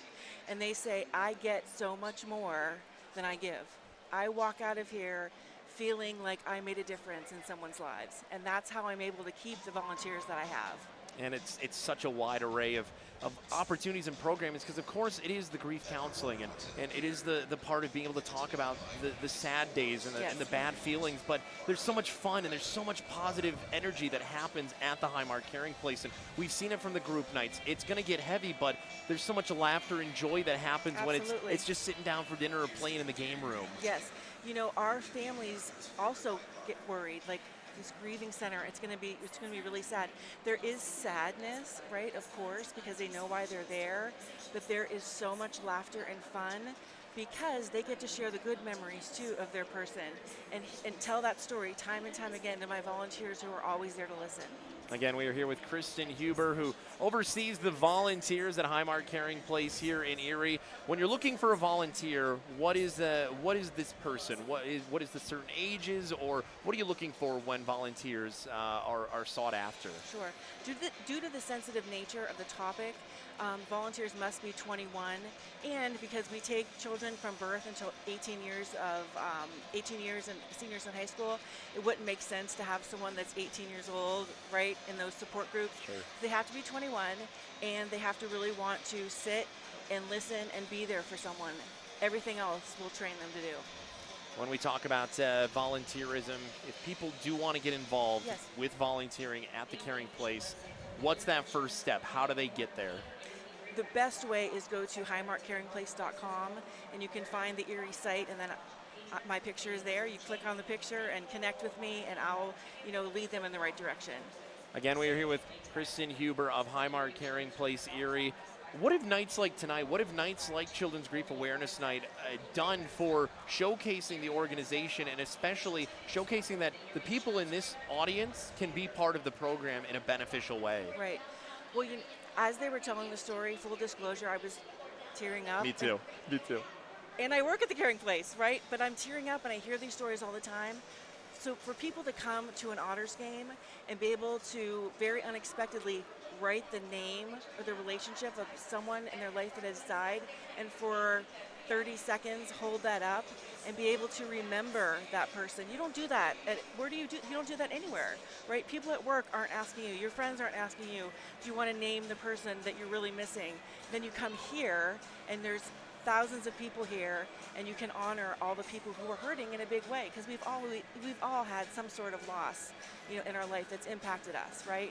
So to be able to do that in this venue is phenomenal. If you want to learn more about the terrific work being done by Highmark Caring Place, or volunteer your time and your energy, highmarkcaringplace.com, or give Kristen a call. She will always be happy to set you in the right direction. Kristen, it's always a pleasure to talk with you, and I'm looking forward to doing it again next year. Awesome. Thanks, John. Thank you for joining us. We'll be right back on the Otters Broadcast Network after this. Don't freak out, but I think that's the new Halloween scratch-off. Wow, top prices of 100 grand. Can I start freaking out now? I'm sure it's just a storm.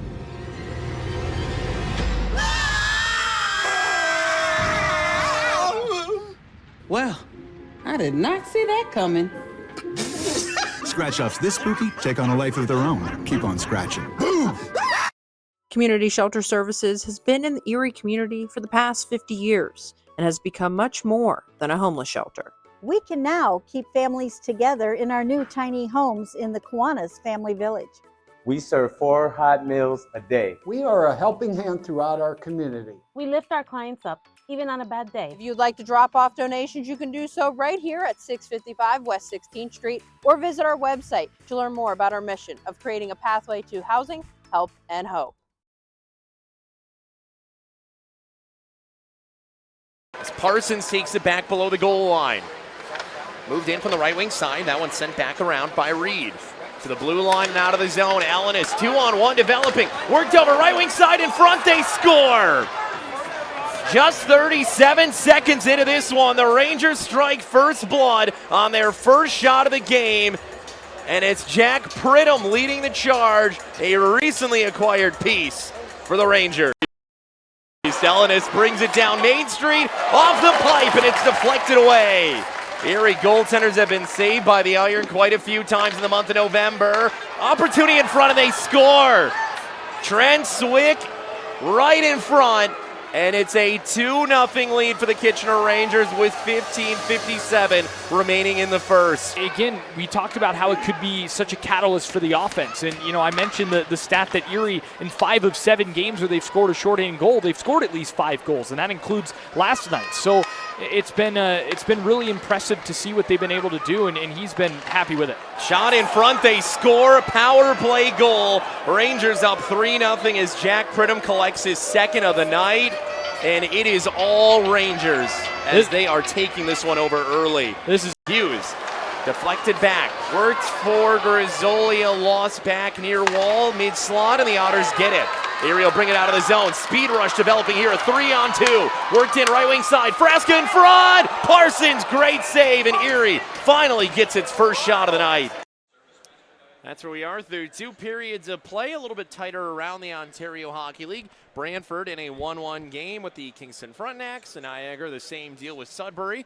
2-2 between Barrie and the Birds. Kitchener with a 3-0 lead here in Erie. Owen Sound up 2-1. 2 unanswered goals for them. Peterborough still looking for that second win. They're in a good spot right now with a 2-0 lead. Ottawa and Windsor in a 2-2 contest. And London just beating out Saginaw right now, 2-1. Some good games going on, some tight games going on here around the Ontario Hockey League. Yeah, some great ones going on. How about the Peterborough Petes? Still looking for that second win of the year, trying to hang on home ice against the North Bay Battalion in front of a sold-out crowd at the PMC tonight. You know, they sell out a lot of games. There's such a great fan base in Peterborough. Yeah, great fan base. And then, of course, 4,000, I believe you said the capacity was over there? Just over 4,000. So, again, you're sneaking a nice crowd, though, in there every night. Great fan base and a unique rink that I'm very much excited to visit coming up in January. That trip is just full of great. We've talked a lot about the Eastern Conference here this weekend so far, and especially the East Division of the Eastern Conference. But Peterborough, it's such a unique rink, and your broadcast position, you're going to love it. Kingston, you've obviously been. We love Kingston. Great city, great rink, just a great environment and good fan support there. And then Ottawa. I mean, Ottawa, I think, is one of my favorite cities in the Ontario Hockey League, and their support, their rink, it's a blast there.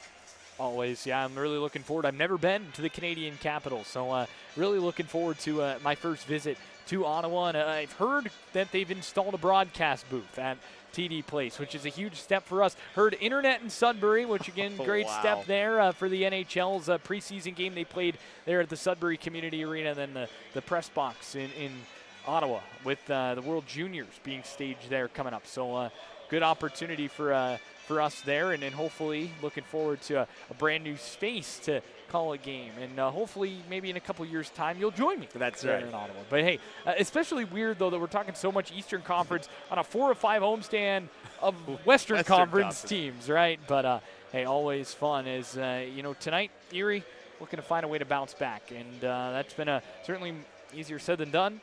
Tonight, Rangers have done a nice job just controlling this game. And you talked about the Western Conference homestand we're on. Let's take a look at what is ahead here for the Erie Otters as we look to Wednesday, the first meeting of the season between the Owen Sound Attack and the Erie Otters. It's Bears and Beers tonight with the Bayshore Bears in town. And Teddy Bear Toss is a favorite of ours. Owen Sound is always a tough competition. Carter George coming to town. Erie hoping not to get Jack Ivan Kovic again on Teddy Bear Toss night. But it's intense when these two teams might meet. And we have no expectation that'll be any different on Wednesday night. Always a lot of fun when the Owen Sound Attack are in town. And again, you couple that with the Teddy Bears. It would be nice if they threw you a bone with the goaltender and maybe say no Carter George tonight. But I very highly doubt that'll happen on a Wednesday, typically first game of a trip, first game of a weekend, and that'll be a fun one, though, for Teddy Bear Toss night. I would say so. It's going to be a whole lot of fun because then on Thursday, it's turkey time. We get the food, we get the football, and we get an opportunity to be able to rest, refresh, get ready for Saturday night with the Flint Firebirds coming to town. Erie's got both its trips to Flint already done, so now the Firebirds get their chance to come to town. Family game night that night as well. We got a lot of fun stuff cooked up for that. Showcase Showdown, 60-second those minute to win it games going on. We'll have some fun content for you about Trevor and I's trip to Port Colborne to visit our affiliates. It's family game night, and we have a lot to talk about with our family, the Otters family, for that one. So between the Teddy Bear Toss feature, the Port Colborne feature, some good content next week. Always a lot of fun for us, the content guys, the broadcast guys. But yeah, going to be a lot of fun. That Port Colborne piece turned out really cool, and obviously that was a really awesome trip to experience. That was definitely worth the detour we took on our way to Brantford to get there. Yeah, and the sights and sounds of Port Colborne, nice little town, downtown, quieter pace of life. The Niagara region's always a fun one, and they've got a pretty good game in Brantford that night as well. That was the start of this month. It feels like 3 months ago. Yeah, it feels like a long time ago, but then again, you look back to opening night against the Kitchener Rangers, and that feels pretty recent. Now we're over a third of the way into the season. So it's interesting the way that time flows, and, it's been interesting, too. This has been the first real homestand of the year for the Otters. Otters haven't had a lot of weekends where they're just home. This is really the second one, the 11th, 12th weekend in October with North Bay and Windsor the other. So it's been nice to kind of relax and enjoy a little bit of staying in one place for a little while. I think even with the last road trip, kind of the same vibe, right? You're around the same area, and you're not, having to pick up and go home and then have the chaos of a home game after a road game and getting in late. So it's been really nice to be home for what is the season-long homestand this season for the Otters. I was going to say that your first homestand is your longest. It's two sides of a coin, right? You get that homestand finally, but it's never going to be as good or as long as this one is. That is true. They do have a couple of 4-gamers coming up a little bit later on in the year, but yeah, they don't hit 5 again. Erie Otters are about to hit the ice. We will hit an intermission break real quick, and when we come back, third period action in Erie, PA. Where do Otter fans go when they want the best of the best off the ice? Interstate Mitsubishi and Interstate Nissan. Interstate has Erie's hottest starting lineups of cars, trucks, SUVs, and EVs from both Interstate Nissan and Mitsubishi. Selection, savings, and top trade values, it's the Interstate hat trick. Earning your business every day on every deal. Shop online at interstateautooutlet.com. Proud supporters of Erie hockey, let's go Otters. Join the brewery for late night happy hour featuring half-off appetizers every Friday and Saturday night from 8 to 10 p.m. Real beer, real historic atmosphere, brewery at Union Station. It's the most wonderful time of the year. The Erie Otters and Rebich Investments welcome you on December 14th into our Winter Wonderland. This jam-packed holiday evening will feature a special winter-themed game jersey, an Otters player ornament set giveaway for the first 1,500 fans, appearances by Santa Claus and the Grinch, and our 4th annual charity sock toss. Feel holly jolly with the Otters on December 14th. Learn more at ottershockey.com. Is coming to town here in the next couple of weeks. In fact, after next Saturday's game, that will be our next home game. So it's going to be good. That'll be the sock toss game. That's an exciting one. Last year, you got the opportunity to talk to Santa before Christmas. That's a rarity. That's right. That was an interesting interview for our the pregame show. And hey, anytime you get to talk to Santa Claus, that's pretty cool. We have a good one due up here in the third period. Erie trending in the right direction, but they're up against two opponents right now, the Kitchener Rangers and the Clock, down 3-0. That's tough. One of the top teams in the league, and then Father Time catching up as well. Two teams line up at center ice. Third period underway here in Erie, Pennsylvania. We'll see if the Otters can continue their comeback push. Below the goal line, it'll go on the Otter defensive end. Schaefer looking after it outside of the right circle. Misseljevic's got it. Misseljevic. This one brought out by Erie. They'll get a numbers advantage moving up north the right way. Top of the left circle, waiting, shooting, and that one going over the top of the net. Top of the right circle, Sauter as it finds its way out for Swick. In with Misseljevic, offside, and we'll have a draw just outside of the Erie defensive end. Misseljevic tried to stretch the legs as far as he could. He did his best trying to stay onside there, almost doing the splits, trying to stay onside, but unfortunately for number 10, in the red, white, and blue, well, he's offside, and the draw will come back out to neutral ice.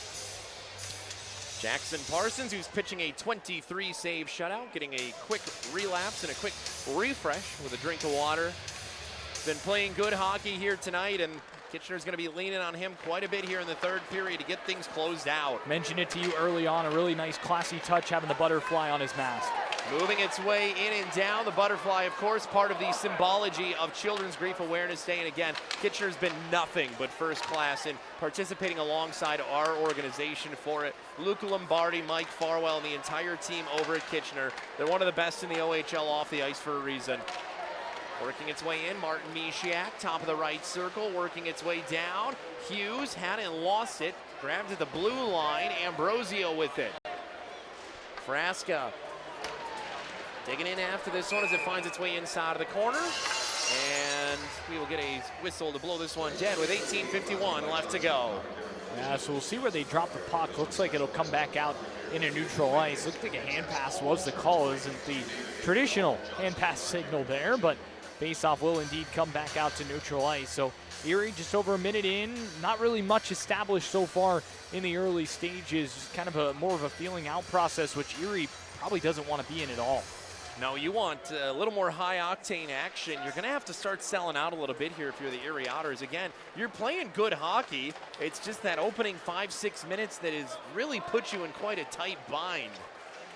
Below the goal line it'll go. Otter falling down onto the ice. That's Sam Alfano. Themis chasing after it below the goal line as Erie's in the offensive end. Palomego throwing it toward the net front, finds its way to the near wall. Inside of the corner, moved over right wing side.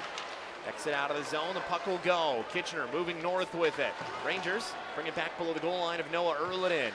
16 save night for the Swedish goaltender here tonight. Erliden leaves it back below the goal line. Shots have been at a premium as this one finds its way in front. Erliden able to shut the door, loosen the blue paint momentarily, and up to the top of the right circle it'll go, as now it's 20 shots on the game for the Rangers. Grzolia below the goal line, outside of the right circle, chipped away at. Spence puts it up in the air. A couple of players run into each other. Alfano and Themis bring it in. Themis waiting, shooting, in front and just missing the open net. Top of the right circle it goes again. Erie jamming at it. Schaefer with it inside of the defensive end. Challenger works it into the offensive end. Challenger and Schaefer, it goes back for Sauter, finding its way wide, and they'll blow this dead for offside with 17:27 remaining in the third. Yeah, so we'll see what we get here. We're gonna get a too many men on the ice call. I thought I saw the official put up the 6. Now the question is who's the penalty on? Looks like it's gonna be the Rangers, so here's a power play chance for the Otters and maybe a gift. And really, this is the period where you want to see Erie, the period where you want to see the Otters come up with a goal to get on the board. You're just a couple minutes in. Lachar is going to serve it for Kitchener. So here you go, if you're the Otters, golden opportunity to get one on the board. Well, this is what you talked about. You want to get a goal within the first 5 minutes here. This is basically going to be the opportunity that leads you into that 5-minute mark. Again, it's more internalized than anything, but huge opportunity here for Erie on a mistake that is unforced.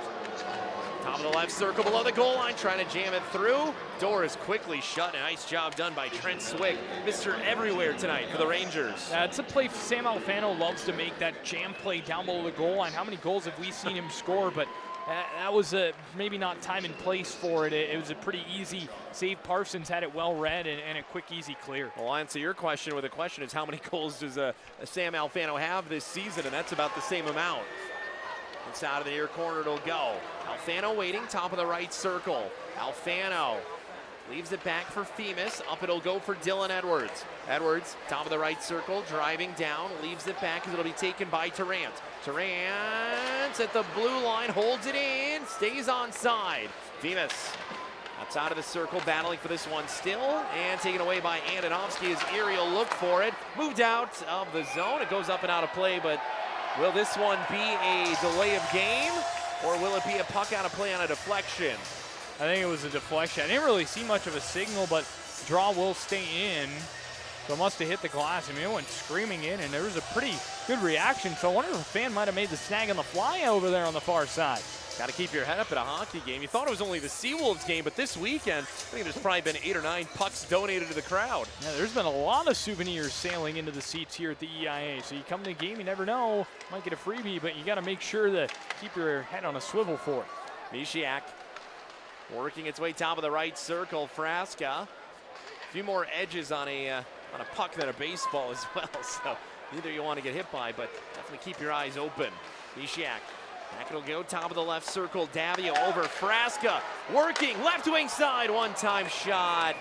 And that one held onto for the Mishiak opportunity. One that I would have liked to see Frasca take the shot on. Thought his angle was better. Yeah, he had a good look. If he would have taken maybe a step in here, you get a look at the Otters moving around. Then again, though, it was Carson Campbell coming out to close that lane down. So if Frasca picks the head up, moves it across, but maybe the one-time look, maybe not the best right there. Mishiak didn't really get all of it.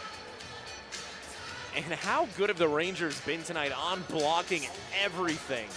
They've been strong tonight defensively. There's a big reason why they're leading 3-0. Even though Erie is out shooting the Rangers, I think they've played a pretty strong overall defensive game tonight. And, well, anytime you have a 0 up on the board, it's not just your goaltender. It's a team thing, and the Rangers have certainly heard that memo. Yeah, shout out to our goaltender stat, but they are a team stat more than anything.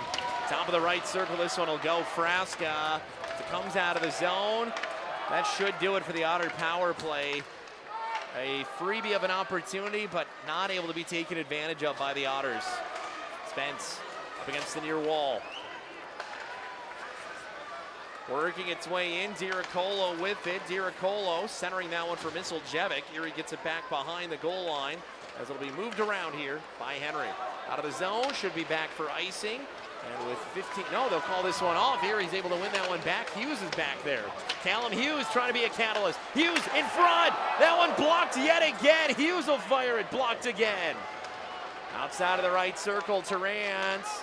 Just on the right side. No, they will say that one was offside. He got away with one earlier. They call him on that one. Well, it's the former Niagara Ice Dog, Andrew Vermeulen, stepping up with a huge block. Great work down low, feeding it in front, and there's the block once again, stepping into the lane, and then a second on the effort from Hughes. So excellent defensive shift right there from Vermeulen, acquired in a trade earlier on this season, right before the start of the season, in fact, and coming up big in the D zone for the Rangers. Face off just outside of the offensive end for Erie, so you're past that proverbial marker of getting a goal in the first 5 minutes. Still 14:50 to go, but again, Father Time is not a patient man, and with a 3-goal deficit, every waning second feels heavier. It really does, and for Kitchener, they've done, again, a great job defending. It's not going to be easy to solve Jackson Parsons tonight, not to mention the fact that he's such a strong goaltender. So you've got a lot working against you if you're the Erie Otters. They got to find a way and climb back into this one. 25-20, shots in this contest. The Erie Otters have that one hit on the bench and fall back down and in. And that's the number they're looking for Erie. Just one. Got to find that first goal. Got to find that first one and just get an opportunity to have an opportunity. Erie will look to bring this one in and send right back out of the zone. Moving its way inside of Erie's defensive end now. Deeper it'll go below the goal line. Pushing back after it, Sauter had it. This one will find its way forward up the near wall. Ty Henry takes a swig at it, won't be able to get to it. Andonovski back in through neutral ice. Andonovski up and into the defensive end, excuse me, the neutral zone. It'll go as Sauter sends this one back down and in. McNeil. Check thrown by Dylan Edwards. Up against the near wall. Misseljevic leading this one up and in. Worked in the left wing side. Tanner Lamb with it. Erie takes it away. Matthew Schaefer, head down, working it up the ice. Schaefer want to go after this puck, and instead it'll find its way out for the near wall. Carson Campbell, a guy who will have an ice bath after this one with all the shots he's blocked here tonight. Him and Reed loose in front. They score. Justin Botno. 4-0 Rangers lead it. That could be the killer that puts this one away for Kitchener. Beautifully done by the Rangers, and Tanner Lamb with a great job there as Kitchener just putting the pressure on down below the goal line. And Justin Botno finding himself in all kinds of space to give the Rangers a 4-0 lead. It was initially blocked, worked its way down low, and just great forechecking, great cycle from Kitchener leading to a goal and making this a 4-0 game. And like you mentioned, this could be the dagger for the Otters. 3-0 in 14 minutes was going to be tough. 4 goals in 13 and a half minutes. That is a mighty task when you haven't gone one past yet. Regardless, you got to start. And for the Otters, they still have a shot advantage. Got to keep just peppering away. You can't play your style of hockey anymore. Now you got to get a little bit more desperate. Messier. Inside of the circle, back to the blue line. This one will go. Messier's got it. Messier working his way into the corner. Below the goal line, this one will find its way back. Up and out of the zone. Moving across center ice. Reed in with Lamb. Down with Botno, who got the goal. And for Justin Botno, his 3rd goal this season to keep good going for the Rangers. Hughes back to the blue line. Shot in through traffic, dives back down below the goal line. Up against the near wall. Davio. This one finds its way down for Noah Erliden. He'll leave it back there. Erliden now will recollect it, send it up the near wall. Taken by Diracolo. And over to the right wing side for Chromiak, stapling the back wall once again. To the blue line. Diracolo through traffic, that one deflected away in front. Into the near corner. Bottom of the left circle, it goes back. Martin Mishiak with it. Mishiak. Justin Botno, assisted by number 27, Andrew Vermeulen, and number 8, Carson Campbell. Carson Campbell has been a do-it-all man here tonight. Shot blocks, points, right in front, Frasca opportunity. That one's blocked away as Erie will look for it along the wide wall. Back into defensive ice, Earl it in. Taken here by Nicholas Holomego. Up and out from the right wing side, Davio with it. Davio will be taken back here as Erie's battling forward with Mishiak inside of the wide corner. A punt that finds its way back inside of defensive ice. Here's Davio with it. Davio down, should be back for an icing and will be with 11:33 remaining here in the third period. We'll step aside. Erie down 4-0.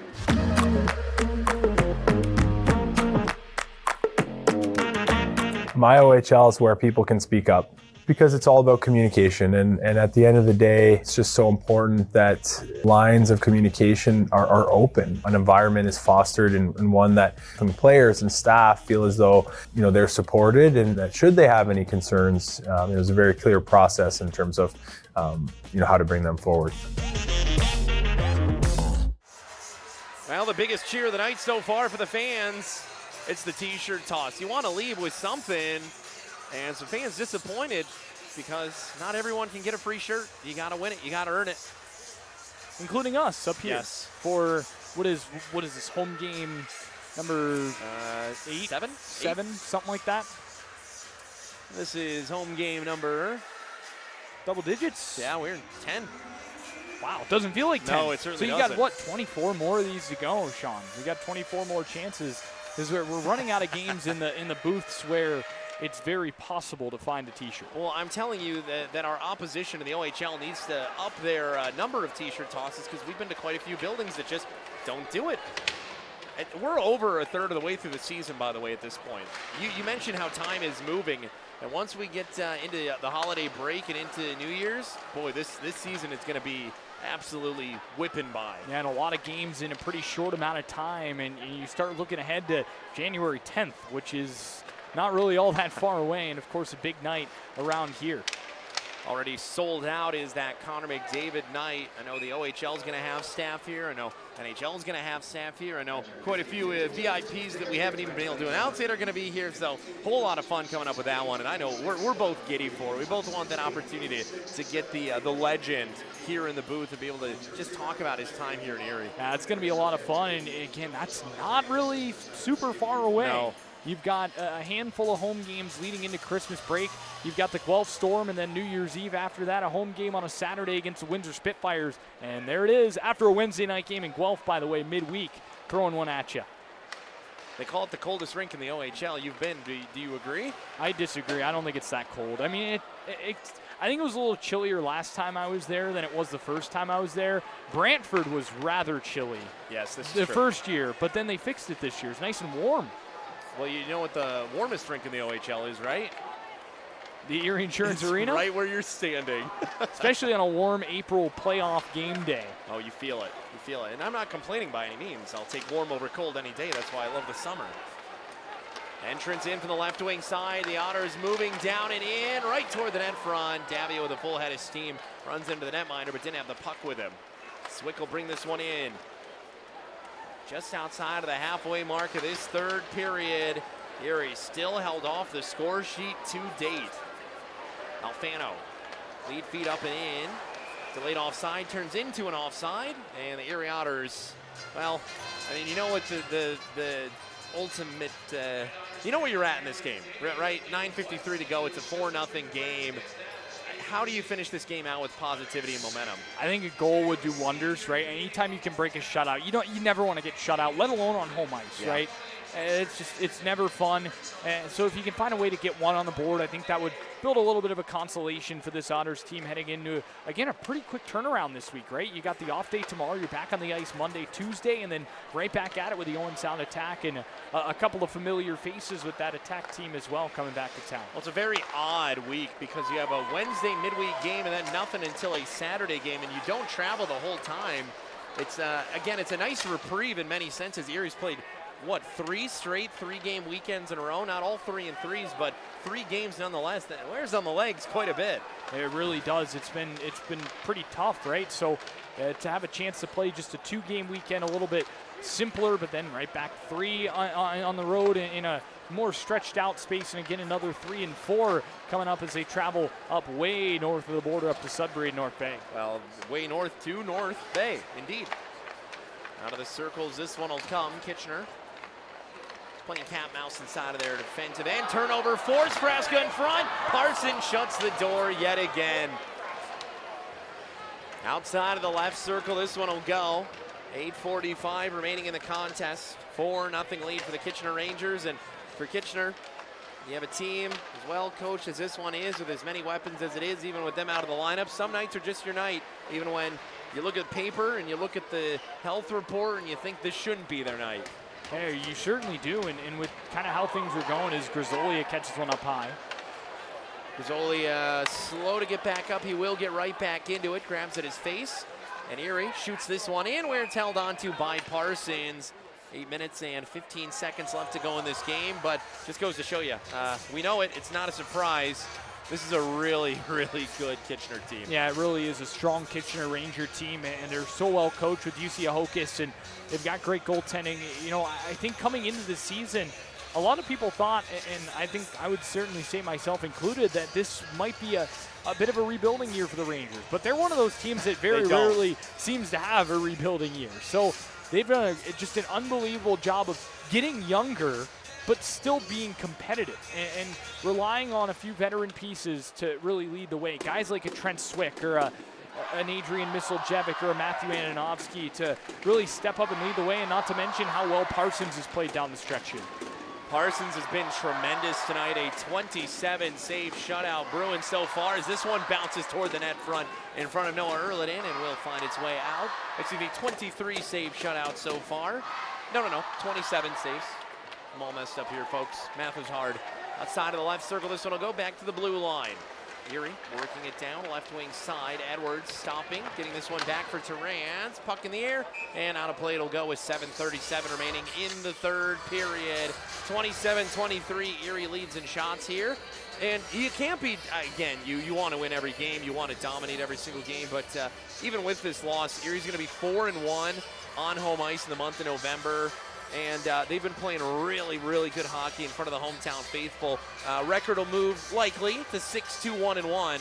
That means of the 10 games you've played here, there's only been 2 you haven't gained at least a point in front of your hometown fans. Yeah, really impressive what the Otters have been able to do, and no regulation losses here since the home opener.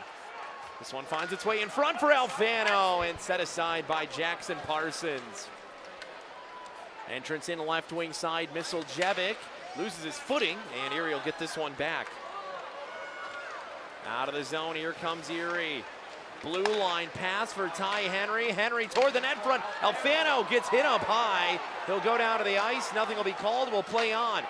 Spence gives it to Alfano. And back inside of the near corner, this one will go as it's sent down the length of the ice. That was a pretty clear one. I'm kind of surprised that there was no call made, as Alfano took one up in the chin right in front of the net right there, battling in front for position, and I think it was Ananovsky whose stick came up high and got him. Yeah, he's a tough Cayuga boy. If he gets hit, he usually isn't going to react unless he really got some chops on him.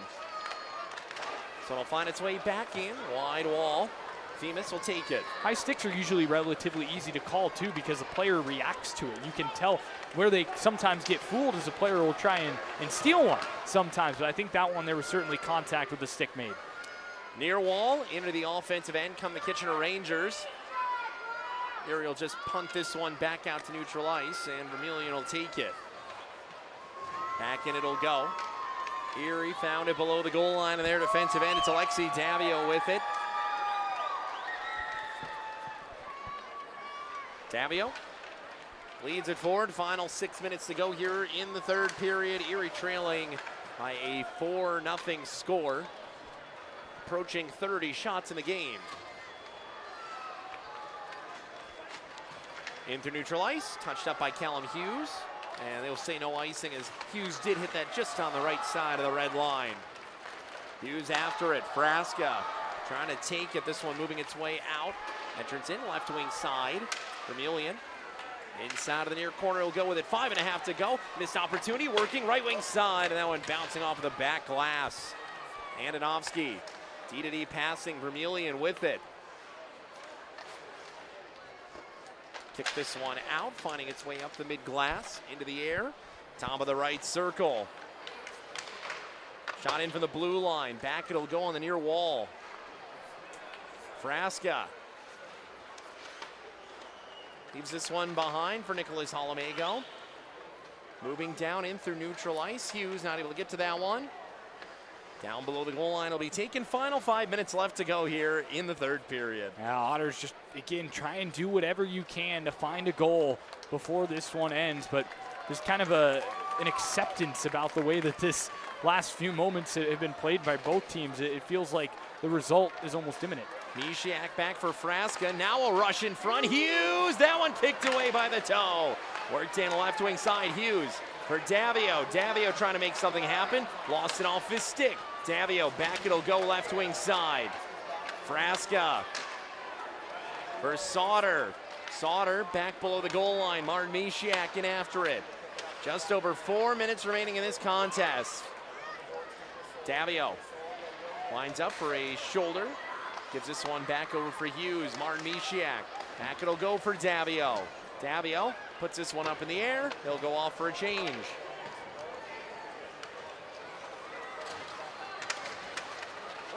Turnover forced here as Dylan Edwards will take it back below the goal line. Delayed penalty. No, delayed penalty due up here. Shot finds its way in. Top of the left circle. Erie getting an extra attacker out as they will go to the man advantage here with 3:38 to go. So here's that opportunity to build a positive out of what has been a game, quite the opposite of full of positives here, quite lacking them. Erie will find themselves likely over 30 shots in this game, so you'll take that. And hey, opportunity here to finally get past Parsons. It's not going to make a difference in the final result of the game, most likely, barring a pretty impressive comeback here. But the Erie Otters will look to just try and build some positives going into a 2-game week. Yeah, maybe an opportunity to extend that streak on the power play, right? You've scored in 20 of 21. Now an opportunity to make that 21 of 22 here on this late game power play and just really ruin the night of Jackson Parsons, because that's your goal. When you're this late in a game, right, having a shutout, you just want to get to the finish line. And for Parsons, he's looking to try to do that. For the Otters, they want to try and ruin that, because a 4-0 win feels a lot better than a 4-1 win. It just, you feel like you just kind of lose the vibes almost, if you will, if you give up a goal this late in the game that, again, is probably not going to count for much in terms of what the result of the game is going to be, but certainly feels a lot better for the Otters and gives them a little bit of positivity to head into, like you mentioned, the 2-game week upcoming. Well, and Jackson Parsons is certainly deserving of the shutout here tonight. He's played a great brand of hockey, but the Otters will be able to feel a little bit better knowing that they didn't allow such a stat to occur for him. Shot in front, rebound opportunity, loose in the low slot, and this one will be kicked back out to the wall. Erie will take it. Setup man is Kerry Terrance out the right wing side. Terrance has got it. Here's Femus. Back it'll go near corner. Edwards, that's Terrance. Back Femus, left wing side. There's Edwards. Edwards outside of the left circle, goes bottom of it. Brings it all the way back to Matthew Schaefer, top of the left circle. Edwards, man on his back. He almost has his legs taken out from underneath of him. Back below the goal line it'll go, as trying to hold it at the line is Femus, and he will. Femus, mid-slot, shot in front, loose in front, and Parsons with a save. As a little extra rough stuff, which surprisingly we haven't seen it here tonight. That game against Sioux last night, every single whistle, someone was grabbing somebody and there was infraction. It's almost more of like to steal a term for the young kids, game-recognized game kind of rivalry here. Yeah, usually with these two teams, you do see a little bit more of extracurriculars, especially with how often they saw each other in that first part of the year. But now here, we get later on into the season. It's been about a month since the two teams have met, so maybe a little bit less in terms of the rivalry, not the rivalry, but just kind of the emotions that you're seeing. 2:56 left to go here in the third period. Erie has still got a $1.19 left on the penalty against Max DiRicolo. Face off one, top of the left circle. It's Martin Misiak with it. D-to-D passing. Misiak will get this one. Misiak makes a nice move. At the hash marks, he'll circle back around and cycle the puck up to Davio. Davio, left wing side, room to shoot for Frasca. Oh, and catching most of that one was Campbell in front, as he seemed to have done all night. Hughes moves it back, mid-slot. Spence will work this one back for Davio. Davio shot through traffic, finds its way on the back of the net. Inside of the corner, back of the blue line, this one will go. Davio, left wing side for Frasca. Squeaks out for Davio, falling down, makes a pass. No whistle for a tripping penalty here. Misiak, bottom of the right circle, we play on. Spence, back, Misiak with it. Back it'll go for Spence. Spence shot in and into the glove. Parsons whips it into the glove and makes the save with 25 seconds left in the penalty to 25. He's been great tonight. Yeah, he has been just fantastic tonight for the Kitchener Rangers. A really strong glove save, up over 30 saves, 33 to be exact, with just over 2 minutes left to play. And again, you're at the point in this game where if Erie scores, boy, that's a really frustrating end to a win for the Kitchener Rangers. Jake wins how you get it, but if you're a goaltender, these opportunities to get the shutout is so far and few between that you're not going to be disappointed in the win, but man, you're certainly going to be like, one more save, and I'm having a really nice ride back to Kitchener.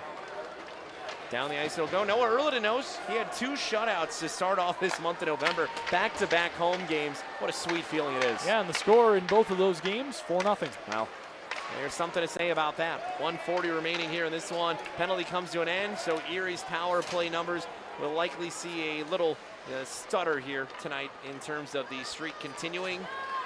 Erie does get over 30 shots in this game, a little shorter than or lesser, I should say, than the amount they've had in an average game night on home ice this month. But certainly better than where they started with 1 shot to the opening 14 minutes. There's an Otter down in the corner. Man on top of him. Spence. Malcolm Spence, I believe, with Jakob Kromiak standing right over him. And a $1:11 left to go here. Yeah, Malcolm Spence, obviously, he's got a big week ahead of him as well as Matthew Schaefer does. So certainly want to make sure you're staying as healthy as possible. A great opportunity for those 2 guys to really show off their skills and show off the players that they could be going up against, not only the very best from the league, but also the very best of the United States and what the U.S. National Team Development Program has to offer. So a really fun week ahead and 2 big games for both Spence and Schaefer on the horizon. Really excited to watch that. Obviously, it's gonna affect the Erie Otters to be without 2 emotional pieces and 2 leadership positions for at least that game against Owen Sound, likely that game against Flint as well. But I know every single guy in that locker room couldn't be more excited for 2 guys who just play the game the right way and have so much skill on and off the ice, to be able to see them play in the first of this version of the Prospects game. This one shot in, deflected away by Noah Erliden. Left wing side, Misoljevic. Top of the left circle, 44 seconds remaining here.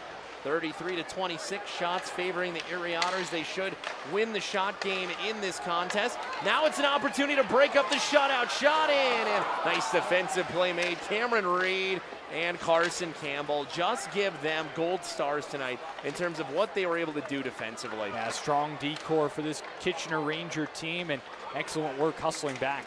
Blue line opportunity for Ty Henry. 17 seconds left to go. Moving its way into the mid-slot. Challenger lost his footing. Down the length of the ice. It will sputter and skitter and go back for an icing with just over 7 seconds remaining.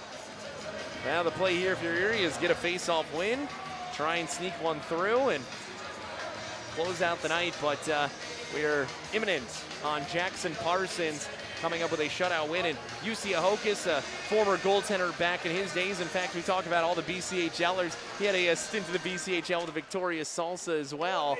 And it looks like his goaltender here tonight is going to pick up the shutout win with a 4-0 result. Parsons came in with a game plan. It was stop everything in sight. And with 34 saves here, he impresses to be first star. Unbelievable night for Jackson Parsons, but even though Erie was able to generate 34 shots on goal tonight, the word I would describe this game with is just flat.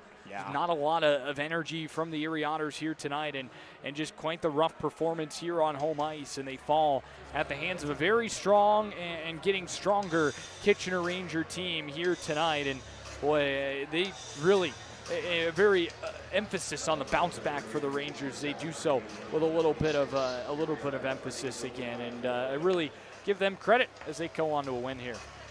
And you know what? This is what Kitchener really needed. They've had a tough week, to say the least, and tough not just in terms of result, but boy, tough in terms of the teams that you're going up against. A team in Erie that was was perfect on home ice in this month leading into today's game. A team in London who's the best team in the CHL in terms of top 10 rankings, and a Windsor team that's the best team in the Western Conference. So you lose those first two, and you're frustrated, and now you're losing bodies, Matthias Stark and Luca Romano, and you come in here and you get I don't want to call it a statement win because we know Kitchener wins these games, but it's against a very good Erie team with full potential. It's got all its players, and you just come in here and you take advantage of the situation, you get the win, and you close out the weekend the right way. And they're such a good team. Just a dominant win, right? Yeah. I mean, Erie was really never in this game. I mean, there were some moments where Erie was able to create I look back again at that power play in the first period. You had the 5-on-3 for the 34 seconds, and you go back to a 5-on-4. There were chances there for the Otters to get something out of it. Unfortunately, Parsons came up big. Erie had double-digit shots on that 2.5-minute stretch where they had a man up. So there were some positives tonight for the Otters in terms of getting pucks to the net, but overall just not quite the night that Erie was looking for. And unfortunately, they're going to get out of here with nothing, and the Rangers 2 points to take back up to central-ish Ontario. Yeah, South Central. I tried to describe to my wife where Guelph was, and she thought I was joking. I said it was the northwest part of South Central Ontario. Well, and that's not too far from Kitchener. I was going to say that's pretty accurate, I'd say. You have to look at Ontario. It's a very unique province. It's a big glob, and then it's a glob that kind of works around the two lakes. But, hey, Kitchener, big win here tonight. And, all things considered, Erie took on a couple of good teams this week. You get Brampton in town, a team that's had your number for a good recent stretch. Last night, you take on the Sioux Greyhounds, and you get the Kitchener Rangers, and you take 4 or 6 in the week. If you started the week with a loss and won the last two, you'd call it a really successful weekend. But unfortunately, with the way that you look at dynamics, you start off with 2 wins and know you have the chance for the sweep. You view it inversely, but Erie should not be disappointed with this week. Yeah, no, I think I would agree with that, right? You come out of it with 4 or 6 points, but I think you leave that sour taste in your mouth, right, when you lose the last one. And unfortunately, you lose the last one in the only game played against a divisional opponent. Yep. A chance to, like we mentioned right off the top of the broadcast, to start with a kind of a 4-point swing for the Erie Otters. You take 2 away from Kitchener, you gain 2 for yourself. Unfortunately, they weren't able to accomplish that, and the Rangers just kind of grow that gap a little bit in between the Erie Otters and the Kitchener Rangers, and that 4 seed and then that 3 seed right above them. And it's still way too early to be looking at that, but still, it does certainly, the points still do count, and the points are still very much wanted to be picked up at this time of the year. So for Erie, unfortunately, you do take 4-6, which probably relatively good weekend thinking big picture and long term, but boy, really wanted to take this one. Last game of the homestand, last game, or not the homestand, but the weekend, last game against a divisional opponent here on home ice to wrap up this weekend as well. So big opportunity, unfortunately, falls by the wayside for the Otters, but again, give the Rangers credit for the way they came in and played tonight. Jackson Parsons with the shutout win. Otters fall 4-0 here. I'm going to go do an auction. You close out the post-game show, and Trevor will have highlights and everything to look forward to when we come back.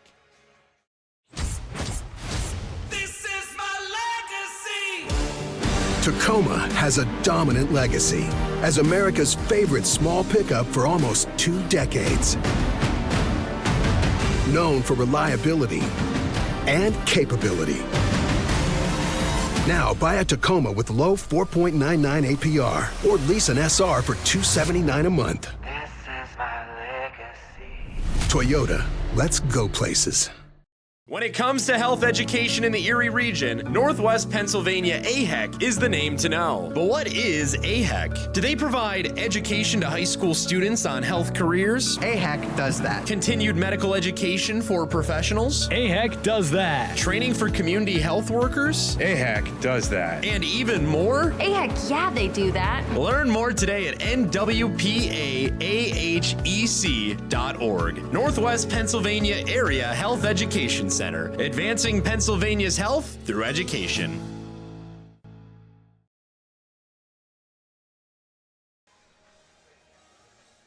Taking a look around the Ontario Hockey League to kick off the Otters Hockey post-game show on a Saturday night. The Kingston Frontenacs, they're taking on the Brantford Bulldogs at the Brantford Civic Center. 2-1, Fronts on top, third period hanging on there. All tied up in St. Catharines. Sudbury Wolves, Niagara Ice Dogs 2-2 in the third. 3-2 Barrie Colts on the road at the Flint Firebirds. Barrie on top 3-2. Kitchener, Downs Erie 4-0 final. All even at 3 at the Bayshore and Owen Sound on a Saturday night. Oshawa Generals Owen Sound attack. Peterborough Pete's hanging on. Looks like they're going to pick up their second win of the season. A 3-1 decision over the North Bay Battalion. Ottawa 67s, they are on the road quite a ways from home. In fact, in Windsor, 5-3 Spitz on top of that one. And the Saginaw Spirit up trailing 5-2 to the London Knights on home ice. As we say hello to you, welcome inside the broadcast booth, Erie Otters and the Kitchener Rangers wrapping things up here tonight. Trevor Cabea back with you here to put a bow on this one. Tough night for the Otters all around. Jackson Parsons was just tremendous here this evening as he shuts the door and leads the Kitchener Rangers here to a victory. So again, you get a look at what is upcoming for the Erie Otters, and that is, of course, Bears and Beers Night. That's coming up on November 27th. It is our Teddy Bear Toss, the 16th annual Teddy Bear Toss. Also, happy hour specials going on all night long, so get your discounted drinks, toss some teddy bears. We're going to have a whole lot of fun. Erie Otters Owen Sound attack. You see the Flint Firebirds as well coming in to wrap up this 5-game season-long homestand. It'll be a 7 o'clock puck drop for family game night. So, again, you look at what the schedule looks like lying ahead for the Erie Otters on Wednesday night. Again, Bears and Beers with the Owen Sound attack. The Bayshore Bears coming into town. Big divisional battle due up. Thanksgiving on Thursday. Celebrate the holiday. Going to be wonderful to see some family, enjoy some time away, and to just sit around and watch the NFL. Nothing gets better than that. And then Black Friday, of course, do your shopping, get that Christmas season underway, and then the Otters will be back for you on a Saturday night with the Flint Firebirds in town, again, wrapping up this 5-game homestand, and again, able to close it out and hopefully do so with a victory on family game night. We're going to have a lot of shenanigans, a lot of fun games going on throughout the show here, and then it's going to be a great time. So we'll step aside. More to come. You're watching the Otters Hockey post-game show. I'm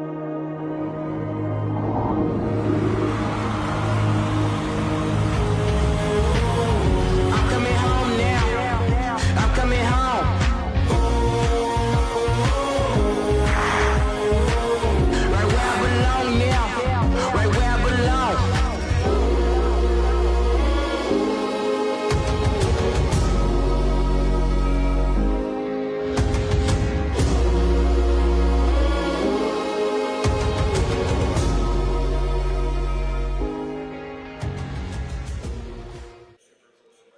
Back here inside the broadcast booth on the Otters Hockey post-game show, wrapping up a 4-0 Kitchener Ranger win here on this Saturday night to close out this 3-game weekend for the Erie Otters. Again, unfortunate night for Erie, just unable to really get much going in the offensive zone. You got to give all the credit in the world, though, to Rangers goaltender Jackson Parsons, because he just shut the door all night long. Parsons was just fantastic for the Rangers on the way to victory for Kitchener, and just a big win here on the road for the visiting Kitchener Rangers. Got to give them credit for what they were able to produce here tonight, and a 4-0 decision as they down the Erie Otters here this evening. So the Otters again will wrap things up here tonight. They have a couple of days off to prepare for the Owen Sound attack. They will be coming to town for a Wednesday night affair. It'll be Bears and Beers night here at the Erie Insurance Arena. Erie Otters and Owen Sound attack for the first of 6 times. They'll come back a little bit later on, I believe in March, for their annual 2-game weekend. Otters will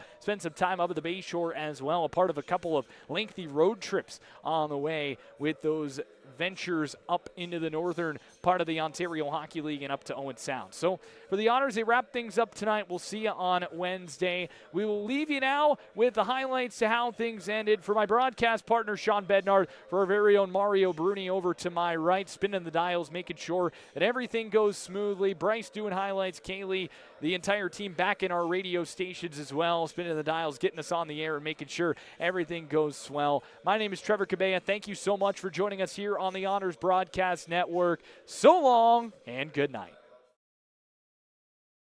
As Parsons takes it back below the goal line. Moved in from the right wing side. That one sent back around by Reed. To the blue line and out of the zone. Ellenis 2-on-1 developing. Worked over right wing side in front. They score.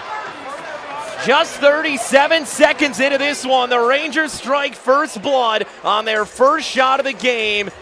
And it's Jack Pridham leading the charge, a recently acquired piece for the Rangers, to say the least. Ellenis brings it down Main Street, off the pipe, and it's deflected away. Erie goaltenders have been saved by the Iron quite a few times in the month of November. Opportunity in front, and they score. Trent Swick right in front.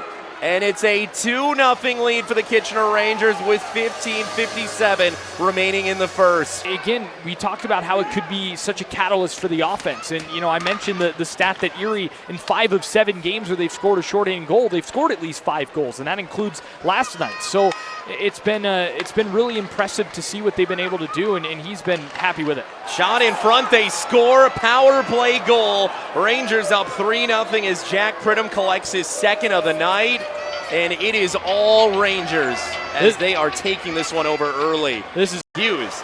Deflected back. Worked for Grizzolia. Lost back near wall. Mid-slot, and the Otters get it. Erie will bring it out of the zone. Speed rush developing here. A 3-on-2. Worked in right wing side. Frasca in front. Parsons, great save. And Erie finally gets its first shot of the night. Out inside of the wide corner. Defensive end for the Rangers. Erie trying to find this puck, not able to do so, and a 4-on-1 developing in. Pridham over left wing side shot. Pridham, it's loose in front for him. Another one off this side of the net. Moving its way back at the hash marks. Rangers bring it back below the goal line of Noah Erliden. 16 save night for the Swedish goaltender here tonight. Erliden leaves it back below the goal line. Shots have been at a premium as this one finds its way in front. Erliden able to shut the door, loosen the blue paint momentarily, and up to the top of the right circle it'll go. Matthew Schaefer, head down, working it up the ice. Schaefer want to go after this puck, and instead it'll find its way out for the near wall. Carson Campbell, a guy who will have an ice bath after this one with all the shots he's blocked here tonight. Him and Reed, loose in front, they score. Justin Botno. 4-0 Rangers lead it. That could be the killer that puts this one away for Kitchener.